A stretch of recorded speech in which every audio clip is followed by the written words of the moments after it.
ಧಾರವಾಡ ಕಟ್ಟೆ ಧಾರವಾಡ ಶೇಕ್ಸ್ಪಿಯರ್ ಉಪನ್ಯಾಸ ಮಾಲಿಕೆ 3.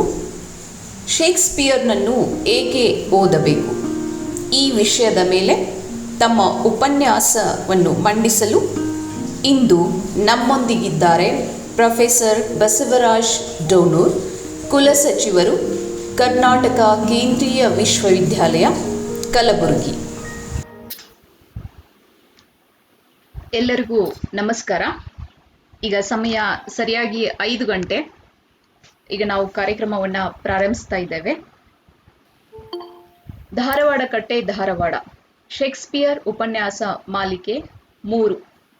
ಈ ಧಾರವಾಡ ಕಟ್ಟೆಗೆ ಇವತ್ತು ಉಪನ್ಯಾಸ ನೀಡಬೇಕೆಂದು ಆಹ್ವಾನಿತರಾಗಿರುವಂತಹ ಪ್ರೊಫೆಸರ್ ಬಸವರಾಜ್ ಡೋಣೂರ್, ಕರ್ನಾಟಕ ಕೇಂದ್ರೀಯ ವಿಶ್ವವಿದ್ಯಾಲಯ, ಕಲಬುರಗಿ ಇದರ ಕುಲಸಚಿವರು, ಭಾಷಾ ನಿಕಾಯದ ಡೀನರು, ಇಂಗ್ಲಿಷ್ ವಿಭಾಗದ ಮುಖ್ಯಸ್ಥರು. ಇವರನ್ನ ನಾನು ಕಾರ್ಯಕ್ರಮಕ್ಕೆ ಸ್ವಾಗತಿಸ್ತಾ, ಈ ವೇದಿಕೆಗೆ ಆಗಮಿಸಿರುವಂತಹ, ಈ ಕಾರ್ಯಕ್ರಮದಲ್ಲಿ ಉಪಸ್ಥಿತರಿರುವಂತಹ ಎಲ್ಲ ಗಣ್ಯಮಾನ್ಯರನ್ನ, ಕಾರ್ಯಕ್ರಮವನ್ನ ಪಾಲ್ಗೊಂಡು ಅದರ ಯಶಸ್ವಿಗೆ ಕಾರಣರಾಗಿ ಬಂದಿರುವಂತಹ ಎಲ್ಲರನ್ನ ನಾನು ಸ್ವಾಗತಿಸ್ತಾ, ಇವತ್ತಿನ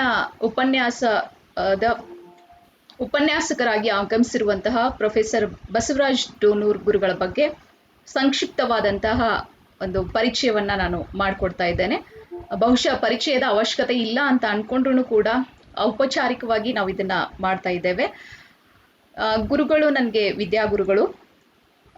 ಇವರು ಕರ್ನಾಟಕ ಕೇಂದ್ರೀಯ ವಿಶ್ವವಿದ್ಯಾಲಯದಲ್ಲಿ ಕುಲಸಚಿವರಾಗಿ ಮತ್ತೆ ಭಾಷಾ ನಿಕಾಯದ ಡೀನ್ ಆಗಿ, ವಿಭಾಗದ ಮುಖ್ಯಸ್ಥರಾಗಿ ಹಲವಾರು ರಂಗಗಳಲ್ಲಿ ತಮ್ಮ ಆಡಳಿತಾತ್ಮಕ ಒಂದು ಛಾಪನ್ನ ಮೂಡಿಸುವುದರ ಜೊತೆಗೇನೆ ಕನ್ನಡ ಮತ್ತು ಇಂಗ್ಲಿಷ್ ಸಾಹಿತ್ಯ ಎರಡೂ ಭಾಷೆಯಲ್ಲೂ ಕೂಡ ತಮ್ಮ ಛಾಪನ್ನ ಮೂಡಿಸ್ತಂಥವ್ರು. ಕತೆ, ಕವನ, ನಾಟಕ, ವಿಮರ್ಶಾ ಲೇಖನಗಳು, ಹೀಗೆ ಹಲವಾರು ಪ್ರಕಾರಗಳಲ್ಲಿ ತಮ್ಮ ಲೇಖನಿಯನ್ನ ಮೂಡಿಸಿರುವಂತಹ ಗುರುಗಳಿಗೆ ಒಂದು ಹಲವಾರು ಅವರ ಪುಸ್ತಕಗಳು ಸಾಕ್ಷಿಯಾಗಿ ನಿಲ್ತವೆ. ಅವರು ಬರೆದಿರುವಂತಹ ರಿಫ್ಲೆಕ್ಷನ್ಸ್, ಕನ್ನಡ ನಾಟಕ ಮತ್ತು ರಂಗಭೂಮಿ, ದೇವರ ನ್ಯಾಯ, ತಮ, ಪರಿಹಾರ, ಪತ್ರಾವಲಿ, ಹೊಸ ದಾರಿ, ಕನ್ನಡ ನಾಟಕ ಮತ್ತು ವಾಸ್ತವತೆ, ಶ್ರೀರಂಗ, ಚಾಂದನಿ ಚೌಕ್ ಮತ್ತು ದಶಕದ ಕಥೆಗಳು, ಒಳಗಣ ಹೊರಗಣ, ಹೀಗೆ ಹಲವಾರು ವಿಮರ್ಶೆ, ಕತೆ, ಕವನ ಸಂಕಲನಗಳು ಕನ್ನಡ ಸಾಹಿತ್ಯ ಚರಿತ್ರೆಯನ್ನ ಸೇರಿವೆ. ಕನ್ನಡ ನಾಟಕ ಮತ್ತು ವಾಸ್ತವಿಕತೆ ಎಂಬ ಪ್ರಬಂಧಕ್ಕೆ 2000ರಲ್ಲಿ ಹಂಪಿಯ ಕನ್ನಡ ವಿಶ್ವವಿದ್ಯಾಲಯ ಪ್ರಶಸ್ತಿ ನೀಡಿ ಗೌರವಿಸಿದೆ. ಕರ್ನಾಟಕದ ಕನ್ನಡ ದಲಿತ ಸಾಹಿತ್ಯ ಪರಿಷತ್ತಿನಿಂದ ಪುಸ್ತಕ ಪ್ರಶಸ್ತಿ, ಕನ್ನಡ ಭಾಷೆ ಮತ್ತು ಸಾಹಿತ್ಯದ ಬೆಳವಣಿಗೆಗೆ ನೀಡಿದ ಕೊಡುಗೆಗಾಗಿ 2018ರಲ್ಲಿ ಬೆಂಗಳೂರಿನ ಕನ್ನಡ ಸಾಹಿತ್ಯ ಪರಿಷತ್ತಿನಿಂದ ಪಾರ್ಥಸಾರಥಿ ಮನುಶ್ರೀ ರಾಷ್ಟ್ರೀಯ ಪ್ರಶಸ್ತಿ, ಅಮ್ಮ ಪ್ರಶಸ್ತಿ, ಹೀಗೆ ಹಲವಾರು ಪ್ರಶಸ್ತಿಗಳು ಅವರ ಮುಡಿಲೇರಿವೆ. ಈಗ ಶೀಘ್ರದಲ್ಲೇ ಒಂದು ಕಾದಂಬರಿಯನ್ನ ಬರೆದು ಪ್ರಕಟಣೆಯ ಹಂತದಲ್ಲಿರುವಂತಹ ಕಾದಂಬರಿಗಾಗಿ ನಾವೆಲ್ಲರೂ ಕೂಡ ಕೌತುಕದಿಂದ ಕಾಯ್ತಾ ಇದ್ದೇವೆ. ಅವರ ಸಂಕ್ಷಿಪ್ತ ಪರಿಚಯವನ್ನ ನಾನು ಇಲ್ಲಿಗೆ ನಿಲ್ಲಿಸ್ತಾ ಇದ್ದೀನಿ. ಇವತ್ತು ನಮ್ಮೊಂದಿಗೆ ಗುರುಗಳು ಶೇಕ್ಸ್ಪಿಯರ್ನನ್ನ ಏಕೆ ಓದಬೇಕು ಎಂಬ ವಿಷಯದ ಮೇಲೆ ತಮ್ಮ ಉಪನ್ಯಾಸವನ್ನ ಮಂಡಿಸಲಿದ್ದಾರೆ. Sir, please. ಎಲ್ಲರಿಗೂ ನಮಸ್ಕಾರ. ನನ್ನ ಧ್ವನಿ ಕೇಳಿ ಬರ್ತದಲ್ಲ? ಎಸ್ ಸರ್, ಕೇಳ್ತಾ ಇದೆ ಸರ್.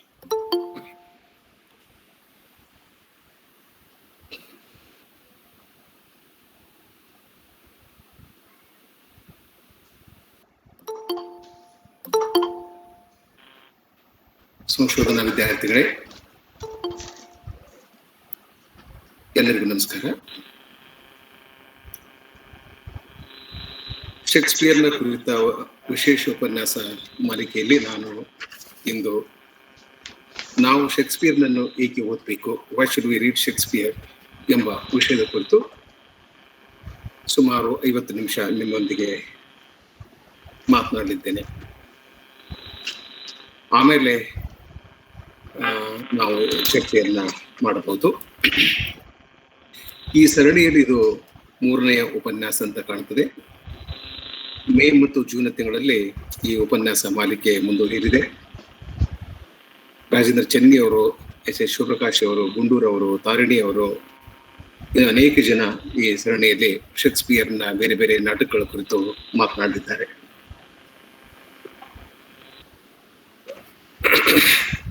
ಈ ಪ್ರಶ್ನೆಯನ್ನ ನಾನೇ ಮೊದಲ ಬಾರಿಗೆ ಕೇಳಿದ್ದೇನೆ ಎಂದು ಯಾರು ಭಾವಿಸಬಾರ್ದು. I am not the first person to ask this question. ಅನೇಕ ಜನರು ಈ ಪ್ರಶ್ನೆಯನ್ನ ಆಗಾಗ ಕೇಳ್ತಾ ಬಂದಿದ್ದಾರೆ. 17ನೇ ಶತಮಾನದಲ್ಲೂ ಕೂಡ ಈ ಪ್ರಶ್ನೆಯನ್ನ ಕೇಳಲಾಯಿತು, 18, 19 ಶತಮಾನಗಳಲ್ಲೂ ಕೂಡ ಈ ಪ್ರಶ್ನೆಯನ್ನ ಕೇಳಲಾಯಿತು. ಆಧುನಿಕ ಸಂದರ್ಭದಲ್ಲೂ ಕೂಡ ಅನೇಕ ವಿದ್ವಾಂಸರು ಬೇರೆ ಬೇರೆ ಸಂದರ್ಭದಲ್ಲಿ ಈ ಪ್ರಶ್ನೆಯನ್ನ ಕೇಳ್ತಾ ಇದ್ದಾರೆ. ಶೇಕ್ಸ್ಪಿಯರ್ ತನ್ನ ನಾಟಕಗಳನ್ನ ಬರೆದು 400 ವರ್ಷಗಳು ಗತಿಸಿ ಹೋಗಿವೆ. 400 ವರ್ಷಗಳು ಗತಿಸಿ ಹೋದ್ರೂ ಕೂಡ ನಾವು ಏಕೆ ಅವನ ನಾಟಕಗಳನ್ನ ಓದ್ಬೇಕು ಅಂತಕ್ಕಂಥ ಒಂದು ಪ್ರಶ್ನೆ. ಈ ಪ್ರಶ್ನೆಯನ್ನ ನಾವು ಕೇವಲ ಶೇಕ್ಸ್ಪಿಯರ್ನ ಸಂದರ್ಭದಲ್ಲಿ ಮಾತ್ರ ಕೇಳ್ತಾ ಇಲ್ಲ. ಅನೇಕ ಹಳೆಯ ಲೇಖಕರ ಬಗ್ಗೆ ನಾವು ಈ ಪ್ರಶ್ನೆಗಳನ್ನ ಕೇಳ್ತೇವೆ. ಯಾಕೆ ರಾಮಾಯಣವನ್ನ ಓದ್ಬೇಕು, ಯಾಕೆ ಮಹಾಭಾರತವನ್ನ ಓದ್ಬೇಕು, ಯಾಕೆ ಕಾಳಿದಾಸನನ್ನ ಓದ್ಬೇಕು, ಯಾಕೆ ಮಿಲ್ಟನ್ ಅನ್ನ ಓದ್ಬೇಕು, ಶೇಕ್ಸ್ಪಿಯರ್ನ ಓದ್ಬೇಕು ಅಂತಕ್ಕಂಥ ಪ್ರಶ್ನೆ ಬರ್ತದೆ. ಕಾಲಕ್ಕೆ ನಾವು ಇಂತಹ ಪ್ರಶ್ನೆಗಳನ್ನ ಕೇಳ್ಕೊಳ್ಬೇಕು ಮತ್ತು ಅದಕ್ಕೆ ಉತ್ತರವನ್ನ ಕೂಡ ಕಂಡುಕೊಳ್ಬೇಕು. ಮೊದಲನೆಯ, ನಾನು ಯಾವುದೇ ಒಂದು ಬಿಟ್ಟು ಸಂಘಟಕರು ತಮ್ಮ ವಿಡಿಯೋ ಆಡಿಯೋ ಆಫ್ ಮಾಡ್ಕೊಳ್ಳಿಕ್ಕೆ ಹೇಳ್ಬೇಕು. ಎಲ್ಲೋ ಡಿಸ್ಟರ್ಬೆನ್ಸ್ ಬರ್ತಾ ಇದೆ. ಆಗ್ಲಿ, ಮೆಸೇಜ್ ಹೋಯ್ತು ಅಂತ ನಾನು ಅಂದ್ಕೊಂಡಿದ್ದೇನೆ. ನನ್ನ ಮಾತನ್ನು ನಾನು ಮುಂದುವರಿಸಬಹುದು. ಈ ಪ್ರಶ್ನೆಗೆ ಯಾಕೆ ಶೇಕ್ಸ್ಪಿಯರ್ನ ಓದ್ಬೇಕು ಅಂತಂದ್ರೆ, ಶೇಕ್ಸ್ಪಿಯರ್ ನನಗೆ ಈಗಲೂ ಪ್ರಸ್ತುತ. ಯಾವ ಲೇಖಕ ಈಗಲೂ ನಮಗೆ ಪ್ರಸ್ತುತ ಆಗ್ತಾನೆಯೋ ಆ ಲೇಖಕನ ನಾವು ಮತ್ತೆ ಮತ್ತೆ ಓದ್ತೇವೆ. ಗಿರೀಶ್ ಕಾರ್ನಾಡ್ರು ತಮ್ಮ ತಲೆದಂಡ ನಾಟಕದ ಲೇಖಕರ ಮಾತಿನಲ್ಲಿ ಒಂದು ಅದ್ಭುತವಾದ ಸಾಲನ್ನ ಬರೆದಿದ್ದಾರೆ. ಯಾಕೆ ಕನ್ನಡ ಲೇಖಕರು, ಕನ್ನಡ ನಾಟಕಕಾರರು ಮತ್ತೆ 12ನೇ ಶತಮಾನದ ಆ ಒಂದು ಕ್ರಾಂತಿಗೆ ಹೋಗ್ತಾರೆ, ಬಸವಣ್ಣನ ಒಂದು ಚಳವಳಿಗೆ ಮತ್ತೆ ಯಾಕೆ ಹೋಗ್ತಾರೆ ಅಂತಕ್ಕಂಥ ಪ್ರಶ್ನೆಯನ್ನ ಕೇಳಿ ಅವರು ಉತ್ತರವನ್ನ ಕೊಡ್ತಾರೆ. ಯಾವುದೋ ಒಂದು ಹಲ್ಲು ನೋವು ಬಂದ್ರೆ ನಾಲಿಗೆ ಆ ಹಲ್ಲಿನ ಕಡೆಗೆ ಹೋಗ್ತಾ ಇರ್ತದೆ. ಹಾಗೆ ಆ ಚಳವಳಿ ಅಂತ ಕರ್ನಾಟಕ ಹೇಳ್ತಾರೆ. ಅರ್ಥ ಇಷ್ಟೇ, ಅದಕ್ಕೆ ಸಮಕಾಲೀನ ಪ್ರಸ್ತುತತೆ ಇದೆ ಅಂತಕ್ಕಂಥದ್ದು. ಶೇಕ್ಸ್ಪಿಯರ್ ನಮಗೆ ಈಗಲೂ ಪ್ರಸ್ತುತ, ಶೇಕ್ಸ್ಪಿಯರ್ನ ನಾಟಕಗಳು ಈಗಲೂ ಪ್ರಸ್ತುತ. ಆ ಕಾರಣಕ್ಕಾಗಿ ನಾವು ಶೇಕ್ಸ್ಪಿಯರ್ ಓದ್ಬೇಕು ಅನ್ನೋ ಉತ್ತರವನ್ನ ನಾನು ಪ್ರಾರಂಭದಲ್ಲಿ ಸಂಕ್ಷಿಪ್ತವಾಗಿ ಹೇಳಿ ನನ್ನ ಮಾತುಗಳನ್ನ ಮುಂದುವರಿಸ್ತೇನೆ. ಹಾಗೆಯೇ ಇದೇ ಕಾರಣಕ್ಕಾಗಿ ನಾವು ರಾಮಾಯಣವನ್ನ ಓದ್ಬಹುದು ಮತ್ತು ಮಹಾಭಾರತವನ್ನು ಓದ್ಬಹುದು. ನಮ್ಮ ರಾಜಕೀಯ ವಿದ್ಯಮಾನಗಳನ್ನ ನೋಡಿದ್ರೆ ನನಗೆ ಕುರುಕ್ಷೇತ್ರ, ಹಸ್ತಿನಾಪುರ ಮತ್ತು ದೆಹಲಿ ಇವೆರಡುಗಳ ಮಧ್ಯೆ ವ್ಯತ್ಯಾಸ ಅನಿಸೋದೇ ಇಲ್ಲ. ಅಥವಾ ಹಸ್ತಿನಾಪುರ ಮತ್ತು ಬೆಂಗಳೂರು ಇದರ ನಡುವೆ ವ್ಯತ್ಯಾಸ ಅನಿಸೋದೇ ಇಲ್ಲ. ಕೂಡ ಈಗ ಅಲ್ಲಿ ನಮ್ಮಲ್ಲಿ ಭೀಷ್ಮ ನಮಗೆ ಕಣ್ಣಿಗೆ ಕಾಣ್ಲಿಕ್ಕಿಲ್ಲ, ಭೀಷ್ಮ ನಮ್ಮ ಕಣ್ಣಿಗೆ ಕಾಣ್ಲಿಕ್ಕಿಲ್ಲ. ಬಟ್ ಡೆಫಿನೆಟ್ಲಿ ದುರ್ಯೋಧನ ನಮ್ಮ ಕಣ್ಣಿಗೆ ಕಾಣ್ತಾ ಇದ್ದಾನೆ. ಈ ಕಾರಣಕ್ಕಾಗಿ ನಾವು ಇಂಥ ಕೃತಿಗಳನ್ನ, ಈ ಮೇರು ಕೃತಿಗಳನ್ನ, ಈ ಮೆಟಾ ನರೇಟಿವ್ ಅಂತ ಏನ್ ಕರಿತೀವಲ್ಲ, ಇವುಗಳನ್ನ ಮತ್ತೆ ಓದೋದು, ಅದ್ರ ಜೊತೆ ಒಂದು ವಾದ ಮಾಡೋದು, ಅದ್ರ ಜೊತೆ ಮುಖಾಮುಖಿ ಆಗೋದು, ಅದ್ರ ಜೊತೆ ಒಂದು ಜೀವಂತ ಸಂಬಂಧವನ್ನ ಇಟ್ಕೊಳ್ಳುವ ಕೆಲಸವನ್ನ ನಾವು ಮಾಡ್ಬೇಕಾಗ್ತದೆ. We have to have a living contact with these texts. So ಶೇಕ್ಸ್ಪಿಯರ್ನ ಪ್ರಸ್ತುತಿಯ ಬಗೆಗೆ ಯಾವ ಕಾಲಕ್ಕೂ ಪ್ರಶ್ನೆ ಬಂದೇ ಇಲ್ಲ. ಎಲ್ಲಾ ಕಾಲಕ್ಕೂ ಅವನ ನಾಟಕಗಳು ಅನ್ವಯ ಆಗ್ತವೆ. Is relevant. ಅವರ ರಿಲೆವೆನ್ಸ್ ಬಗೆಗೆ ಎಂದೂ ನಮಗೆ ಪ್ರಶ್ನೆ ಬಂದಿಲ್ಲ. ಸೊ ಅವನ ನಾಟಕಗಳು ಮತ್ತು ಸುನಿತಗಳು ಈಗಲೂ ನಮ್ಮನ್ನು ಕಾಡುತ್ತವೆ. ನಾನು ಆಗ್ಲೂ ಹೇಳಿದಾಗೆ ಯಾವುದೇ ಒಂದು ನಿರ್ದಿಷ್ಟ ನಾಟಕವನ್ನ ದೃಷ್ಟಿಯಲ್ಲಿ ಇಟ್ಟುಕೊಂಡು ನನ್ನ ಮಾತುಗಳನ್ನು ಆಡೋದಿಲ್ಲ. ಸುಮಾರು 5-6 ನಾಟಕಗಳ ಬಗೆಗೆ ನಾನು ಆಗಾಗ ಪ್ರಸ್ತಾಪ ಮಾಡ್ತಾ ಹೋಗ್ತೇನೆ. ಅವನ ನಾಟಕಗಳು ಮತ್ತು ಸುನಿತಗಳು ಎರಡೂ ನಮ್ಮನ್ನ ತೀವ್ರವಾಗಿ ಕಾಡ್ತಾ ಇರ್ತವೆ. ಯಾವುದೇ ನಾಟಕವನ್ನ ಓದ್ರಿ, ಯಾವುದೇ ಸಾಲು ಓದ್ರಿ, ಯಾವುದೇ ಒಂದು ಸುನಿತದ ಒಂದು ಸಾಲನ್ನು ಓದ್ರಿ, ಅದು ನಮ್ಮನ್ನ ತೀವ್ರವಾಗಿ ಕಾಡ್ತದೆ. ನಮ್ಮ ಅನೇಕ ಸಮಕಾಲೀನ ಪ್ರಶ್ನೆಗಳಿಗೆ, ಬಿಕ್ಕಟ್ಟುಗಳಿಗೆ, ತಲ್ಲಣಗಳಿಗೆ, ನೋವುಗಳಿಗೆ ಉತ್ತರ ಶೇಕ್ಸ್ಪಿಯರ್ನಲ್ಲಿ ಇದೆ. ಈ ಕೊರೋನಾ ಸಂದರ್ಭದಲ್ಲಿ ನಾವು ಎದುರಿಸ್ತಕ್ಕಂಥ ಆ ಸಮಸ್ಯೆಗಳಿಗೂ ಕೂಡ ಸೂಕ್ಷ್ಮವಾದ ರೀತಿಯಲ್ಲಿ ಉತ್ತರ ಶೇಕ್ಸ್ಪಿಯರ್ನಲ್ಲಿ ಇದೆ ಅಂತ ನನಗೆ ಗಾಢವಾಗಿ ಅನಿಸ್ತದೆ. ಶೇಕ್ಸ್ಪಿಯರ್ ಯಾಕೆ ಪ್ರಸ್ತುತ ಅಂತಂದ್ರೆ, ಅವನು ಮೊದಲನೇದಾಗಿ ಅವನು is an excellent story teller. ಅದ್ಭುತವಾಗಿ ಕಥೆಯನ್ನ ಹೇಳ್ತಾನೆ. ಹೆಮ್ಲೆಟ್ ನಾಟಕ ಯಾರೇ ನೋಡ್ಲಿ ಯಾರೇ ಓದಲಿ ಅವರು ಎಂದಿಗೂ ಮರೆಯೋಕೆ ಸಾಧ್ಯನೇ ಇಲ್ಲ. ಅಥೆಲೋ ನಾಟಕ ಓದಿದರೆ ನೋಡಿದರೆ 1 ಜನ್ಮ ಅಲ್ಲ 10 ಜನ್ಮದಲ್ಲೂ ಕೂಡ ನಾವು ಆ ಕಥೆಯನ್ನು ನೆನಪಿಟ್ಟುಕೊಳ್ತೇವೆ. ಎಲ್ಲಾ 37 ನಾಟಕಗಳು ಗಟ್ಟಿಯಾದ ಕಥೆಗಳನ್ನು ಹೇಳ್ತವೆ. An excellent storyteller. ಈಗಲೂ ಕೂಡ ನೀವು ಯುರೋಪದಲ್ಲಿ ಶೇಕ್ಸ್ಪಿಯರ್ ಬೇರೆ ಬೇರೆ ಮಾಧ್ಯಮಗಳಲ್ಲಿ ಬೇರೆ ಬೇರೆ ಸ್ತರದಲ್ಲಿ ಬೇರೆ ಬೇರೆ ವಯೋಮಾನದ ಜನರಿಗೆ ಅಪ್ಯಾಯಮಾನವಾಗಿ ಕಾಣ್ತಾನೆ. ಆ ಅಡಾಪ್ಟಬಿಲಿಟಿ ಶೇಕ್ಸ್ಪಿಯರ್ನಲ್ಲಿ ಇದೆ. ಅವನ ನಾಟಕಗಳ ಬಗ್ಗೆ ಕಾರ್ಟೂನ್ ಆಗ್ತವೆ, ಬೇರೆ ಬೇರೆ ಬೇರೆ ಎಕ್ಸ್ಪೆರಿಮೆಂಟ್ಸ್ಗಳು ಆಗ್ತಾನೆ ಇರ್ತವೆ. ಯಾಕೆಂದ್ರೆ ಸ್ಟೋರಿ ಎಲಿಮೆಂಟ್ ಬಹಳ ಸ್ಟ್ರಾಂಗ್ ಇದೆ.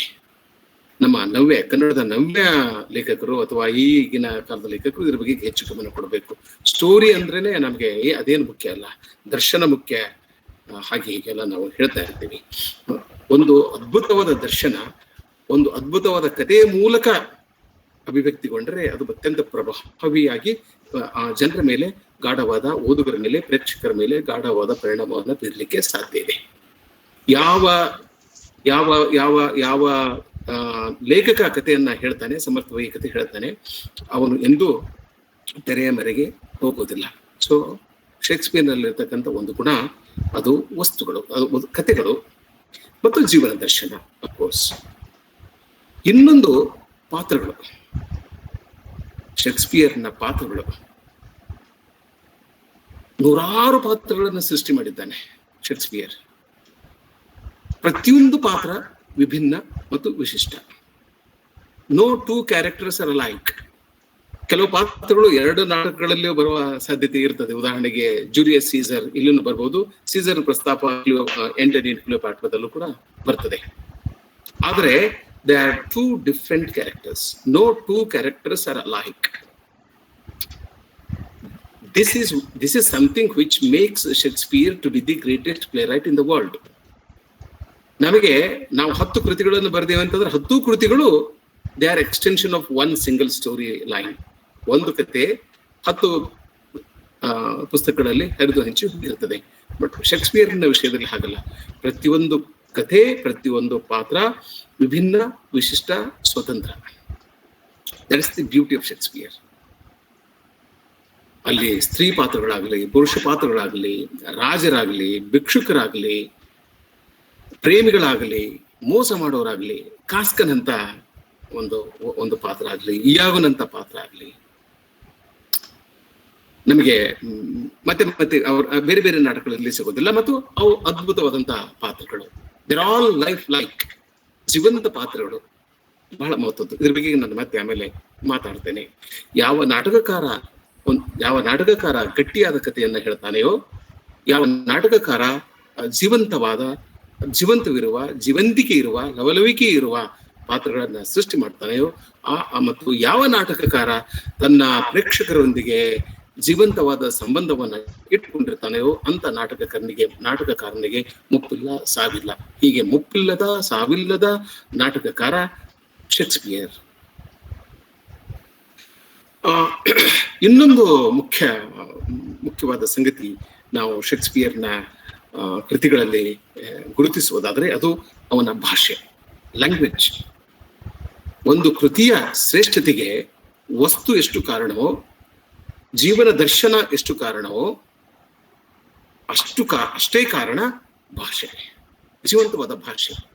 ನಮ್ಗೆ ಯಾಕೆ ನಾವು ಬೇಂದ್ರೆಯವರ ಕಾವ್ಯವನ್ನ ಹುಚ್ಚಿಡದಂತೆ ಓದ್ತೇವೆ?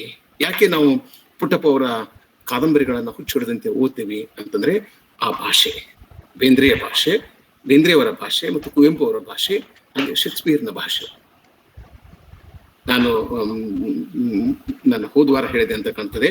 ಶೇಕ್ಸ್ಪಿಯರ್ನ ಭಾಷೆಯನ್ನ ಸಮರ್ಥವಾಗಿ ಹಿಡಿದಿಡಲಿಕ್ಕೆ ಕನ್ನಡ ಅನುವಾದಕರಿಗೆ ಈಗಲೂ ಸಾಧ್ಯ ಆಗಿರಲಿಲ್ಲ. ಕೆಲವು ಅದ್ಭುತವಾದ ಅಟೆಂಪ್ಟ್ಸ್ಗಳು ಆಗಿವೆ ಕನ್ನಡದಲ್ಲಿ, ಇಲ್ಲ ಅಂತ ನಾನು ಹೇಳೋದಿಲ್ಲ. ಆದರೆ ಶೇಕ್ಸ್ಪಿಯರ್ನ ಭಾಷೆಯನ್ನ ಅತ್ಯಂತ ಸಮರ್ಥವಾಗಿ ನಮಗೆ ಟ್ರಾನ್ಸ್ಲೇಟ್ ಮಾಡಲಿಕ್ಕೆ ಸಾಧ್ಯ ಆಗಿಲ್ಲ. ಆ ಪ್ರಯತ್ನವನ್ನ ನಾವು ಮಾಡಬೇಕು. ಸೊ ಆ ಎಕ್ಸ್ಪೆರಿಮೆಂಟ್ ವಿತ್ ಲ್ಯಾಂಗ್ವೇಜ್ ಅದ್ರ ಬಗ್ಗೆ ನಾನು ಸಮಯ ಸಿಕ್ಕರೆ ನಾನು ಹೇಳ್ತೇನೆ. ನಾವು ಕೃತಿಗಳನ್ನ ಬರಿತಾ ಇರ್ತೀವಿ ಮತ್ತು ಶೇಕ್ಸ್ಪಿಯರ್ ಕೃತಿಗಳನ್ನ ಓದಿ ನೋಡ್ಬೇಕು. ಆ ಪದಗಳಾಗಲಿ, ಪದಗಳ ಸಂಯೋಜನೆ ಆಗಲಿ, ವಾಕ್ಯಗಳನ್ನ ಮುರಿಯೋದಾಗ್ಲಿ. He is a notorious grammar rule breaker. ಈ ನಿಯಮಗಳನ್ನ, ಗ್ರಾಮರ್ ವ್ಯಾಕರಣದ ನಿಯಮಗಳನ್ನ ಎರ್ರಾಬಿರ್ರಿ ಮುರಿದಂತ ಲೇಖಕ ಅಂದ್ರೆ Shakespeare. It doesn't have any respect for grammar. ವ್ಯಾಕರಣಕ್ಕೆ ಯಾವ ಗೌರವವನ್ನು ಕೊಡೋದಿಲ್ಲ ಅವನು. ವಿಟಿ ನಾಯಕರು ಆ ಮಾತನ್ನ ಅಂತ ಹೇಳಿದ್ರು. ಶ್ರೇಷ್ಠವಾದ ಲೇಖಕ, ಅತ್ಯಂತ ಪ್ರತಿಭಾವಂತ ಲೇಖಕ ಇದ್ದ ಗ್ರಾಮರ್ ಅನ್ನ, ವ್ಯಾಕರಣವನ್ನ ಸ್ವೀಕಾರ ಮಾಡೋದಿಲ್ಲ. ಅವನು ವ್ಯಾಕರಣವನ್ನ ಮುರಿದು ಹೊಸ ವ್ಯಾಕರಣವನ್ನ ಕಟ್ತಾನೆ. ಅದಕ್ಕಾಗಿನೇ this is the most unkindest cut of all ಅಂತಕ್ಕಂಥ ಮಾತನ್ನ ಹೇಳ್ತಾನೆ. ಅದ್ರ ಬಗ್ಗೆ ನಾವು ಮತ್ತೆ ಮುಂದೆ ಮಾತನಾಡ್ಬೋದು. ನನಗೆ ಶೇಕ್ಸ್ಪಿಯರ್ನ ಭಾಷೆ ಬಹಳ ಆಶ್ಚರ್ಯವನ್ನು ಉಂಟು ಮಾಡ್ತದೆ. ಮತ್ತು Shakespeare is a role model for every writer in the world. ಈಗ ಇತ್ತೀಚೆಗೆ ಈ ಪೋಸ್ಟ್ ಕೊಲೋನಿಯಲ್ ರೈಟರ್ಸು ಮತ್ತೆ ಮಾರ್ಕ್ಸಿಸ್ಟ್ ರೈಟರ್ಸು ಅವರು ಮತ್ತು ಫೆಮಿನಿಸ್ಟ್ ಕ್ರಿಟಿಕ್ಸು ಏನೇನೋ ಶೇಕ್ಸ್ಪಿಯರ್ ಮೇಲೆ ಆಪಾದನೆ ಮಾಡ್ತಾರೆ. ಅದ್ರ ಬಗ್ಗೆ ನಾನು ಚರ್ಚೆ ಮಾಡ್ಲಿಕ್ಕೆ ಹೋಗೋದಿಲ್ಲ. ಅವನು ಹಾಗೆ ಹೀಗೆ ಅಂತೆಲ್ಲ ಹೇಳ್ತಾರೆ. ಆದ್ರೆ ಶೇಕ್ಸ್ಪಿಯರ್ ಇದನ್ನೆಲ್ಲ ಮೀರಿ ನಿಂತಿದ್ದಾನೆ. ಯಾರೂ ಅವನನ್ನ ಕಟ್ಟಿ ಹಾಕ್ಲಿಕ್ಕೆ, ಯಾರಿಂದಲೂ ಅವನನ್ನ ಕಟ್ಟಿ ಹಾಕ್ಲಿಕ್ಕೆ ಸಾಧ್ಯ ಆಗಿಲ್ಲ. ಯಾಕೆ ಶೇಕ್ಸ್ಪಿಯರ್ನ ಓದ್ಬೇಕು ಅನ್ನೋದಕ್ಕೆ ನಾನು ಒಂದು ಚಿಕ್ಕ ಪಟ್ಟಿಯನ್ನ ನಿಮ್ಮ ಮುಂದೆ ಇಡ್ತೇನೆ. ಮತ್ತೆ ನಾನು ಮತ್ತೆ ಅವುಗಳನ್ನ ಚರ್ಚೆ ಕೂಡ ಮಾಡ್ತೇನೆ. ಆಗ್ಲೇ ಹೇಳಿದ ಹಾಗೆ ಕತೆ ಕಟ್ಟುವ, ಕತೆ ಹೇಳುವ ಅವನ ಸಾಮರ್ಥ್ಯ ಇಟ್ ವಾಸ್ ಸ್ಟಾರ್ಟ್ಲಿಂಗ್, ಬೆರಗುಗೊಳಿಸುವಂಥದ್ದು. ಆಮೇಲೆ ಶೇಕ್ಸ್ಪಿಯರ್ನಿಂದ ಪ್ರಭಾವಿತರಾಗದ ಒಬ್ಬ ಬರಹಗಾರನೂ ನಮಗೆ ಸಿಗೋದಿಲ್ಲ. ಅವನ ನಾಟಕಗಳಲ್ಲಿ ಏನಿಲ್ಲ ಅಂತಕ್ಕಂಥ ಪ್ರಶ್ನೆ, ಅವನ ನಾಟಕಗಳಲ್ಲಿ ಏನಿದೆ ಅಂತಕ್ಕಂಥ ಪ್ರಶ್ನೆಯನ್ನ ಮಾಡಿಕೊಳ್ಳೋದಕ್ಕಿಂತ ಅವನ ನಾಟಕದಲ್ಲಿ ಏನಿಲ್ಲ ಅನ್ನೋ ಪ್ರಶ್ನೆಯನ್ನ ಮಾಡ್ಕೋಬೇಕು. ಅಲ್ಲಿ ನಾವು ನಮ್ಮ ಜೀವನದಲ್ಲಿ ನಮ್ಮ ಸಾಮುದಾಯಿಕ ಜೀವನದಲ್ಲಿ ಅಥವಾ ಒಂದು ರಾಜ್ಯದಲ್ಲಿ, ಒಂದು ದೇಶದಲ್ಲಿ, ಒಂದು ಸಾಂಸ್ಕೃತಿಕ ಭೌಗೋಳಿಕ ಚೌಕಟ್ಟಿನಲ್ಲಿ ಏನೆಲ್ಲ ಸಮಸ್ಯೆಗಳನ್ನ, ತಲ್ಲಣಗಳನ್ನ, ವಾದ ವಿವಾದಗಳನ್ನ, ಹಿಂಸೆಯನ್ನ, ಕ್ರೌರ್ಯವನ್ನ, ಪ್ರೀತಿ, ಸೇಡು, ಪ್ರತಿಕಾರ, ಇದೆಲ್ಲವೂ ಶೇಕ್ಸ್ಪಿಯರ್ ಹತ್ರ ಇದೆ. ಶೇಕ್ಸ್ಪಿಯರ್ನಿಗೆ ಜೀವನದ ಬಗ್ಗೆ ಸ್ಪಷ್ಟವಾದ ಅರಿವು, ತಿಳಿವು ಇತ್ತು. ಇದು ಬಹಳ ಮುಖ್ಯವಾದದ್ದು.